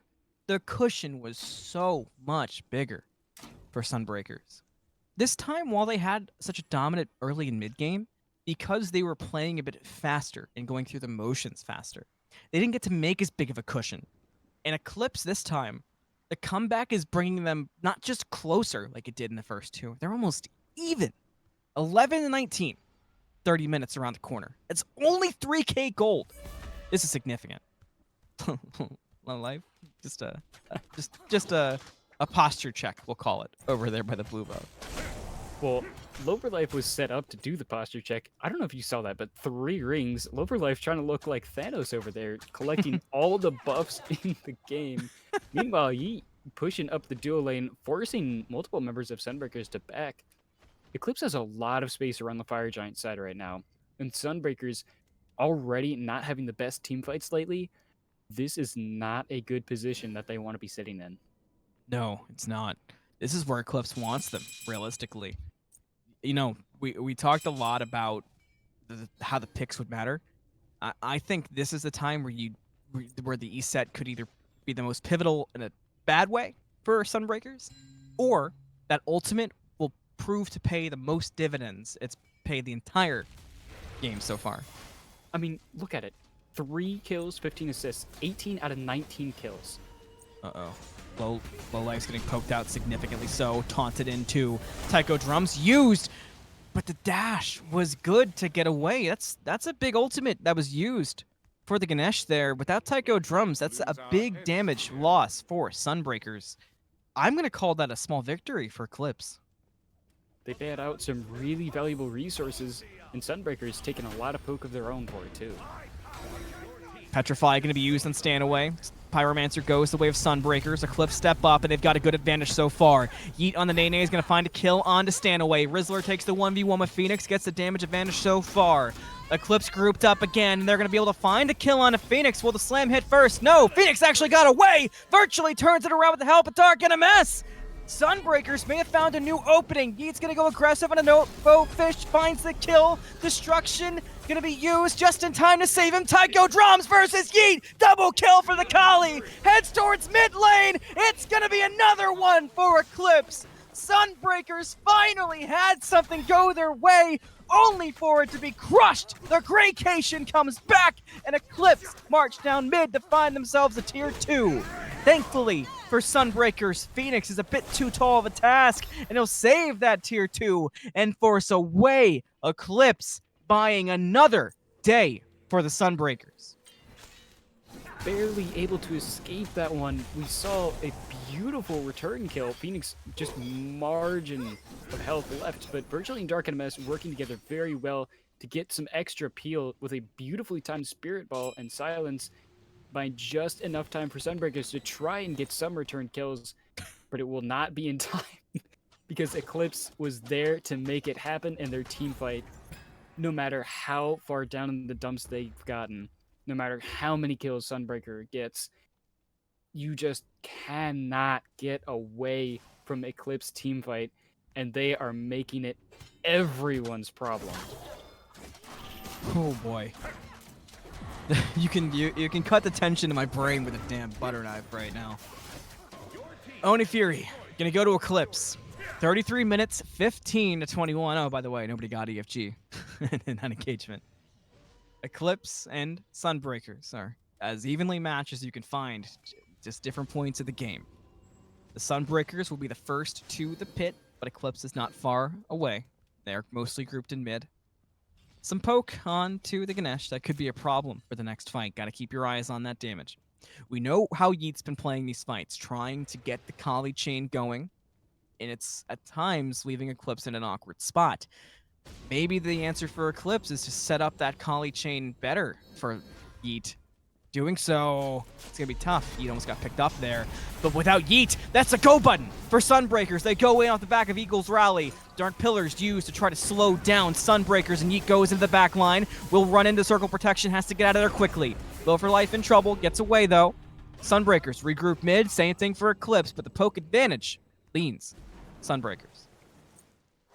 They're able to force YeetOnDaNaeNae around to the green buff, and Sunbreakers, recognizing that 4 members of Eclipse were still in front of them, immediately saw their advantage, and while they did get a lot of damage out of it, did not find a kill, and Eclipse will continue to survive just long enough, especially with the help of Low for Life being tanky and continuing to keep his backline alive. But now with Onimins pushing down the left side, Sunbreakers are on the clock. Spirit Ball finds TheCasualOne. A lot of poke to follow up to. He does get the escape away.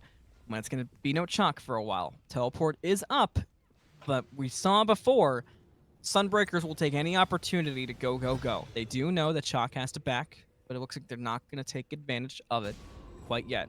35 minutes, and we're still dancing. Tension still serious. They know what Yeet's doing. We saw Sunbreakers completely play around the Kali that time. Can Eclipse change it up? They've certainly tried to make some adjustments, and they were tanky enough to survive that initial engagement, but weren't able to find the kill. So while they do have a different game plan to switch it up on Sunbreakers, it's still a slightly different style, and they need to fit the mold a little bit better. But they do at least have an inkling of idea of what they're doing, because they have proof of concept at the very minimum. Pyromancer lightly touched by Eclipse. Sunbreakers close by. Dark Pillars used by Ganesh to blink forward from TheCasualOne. But I don't know if the rest of Eclipse got the message. Will they get the message in time? TheCasualOne's going to find a pick on it virtually. ACookieNamedJoe gets one too. Yeet goes aggressive on the Dark, who already used Tycho Drums. Double kill for TheCasualOne. Rizzler found one too. And the Sunbreakers just got shit on. And Eclipse have their opening. You wanted the dynasties to continue. I don't know if there's any chance with 40 seconds left on the respawn timers. Have Eclipse done it? Have they taken out the Kings? They get the Phoenix. They're 5 strong, and I think we can say they did, Jeer. Eclipse have answered the dominance of Sunbreakers by wiping them out, and Eclipse go to the semifinals.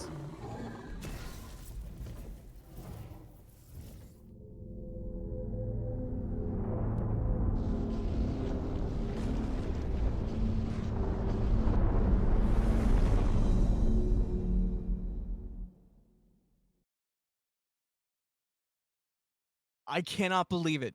We have seen a Sunbreakers team be eliminated from the playoffs. A team that felt like they were in control of 3 games. But Eclipse's comebacks were just too good, Jeer. They just could not be stopped. They were not going home today. We saw it almost in Game 1. We saw it actually happen in Game 2. And now in Game 3, once again, I'm left absolutely speechless at just how well Eclipse completely turned it on Sunbreakers. They thought they had the world in their hands, but all they were holding was a bunch of glue that they were snacking on because Eclipse just caught them sleeping and, for lack of better terms, completely put them face first into the dust. That last fight genuinely had me confused.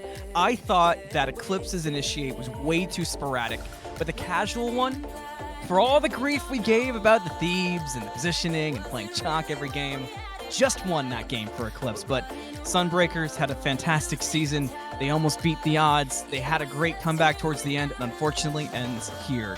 But congratulations to Eclipse. They head to the semifinals, and we've got ourselves our first playoffs with no Sunbreakers in Divine. I've been AnthonyMalum. Today I was joined by Jeffrey and JeeringLamb, and iNooblet is taking us through production. There's more playoff action just around the corner on the Smite Draft League. So keep your eyes here, and we'll see you soon for more action.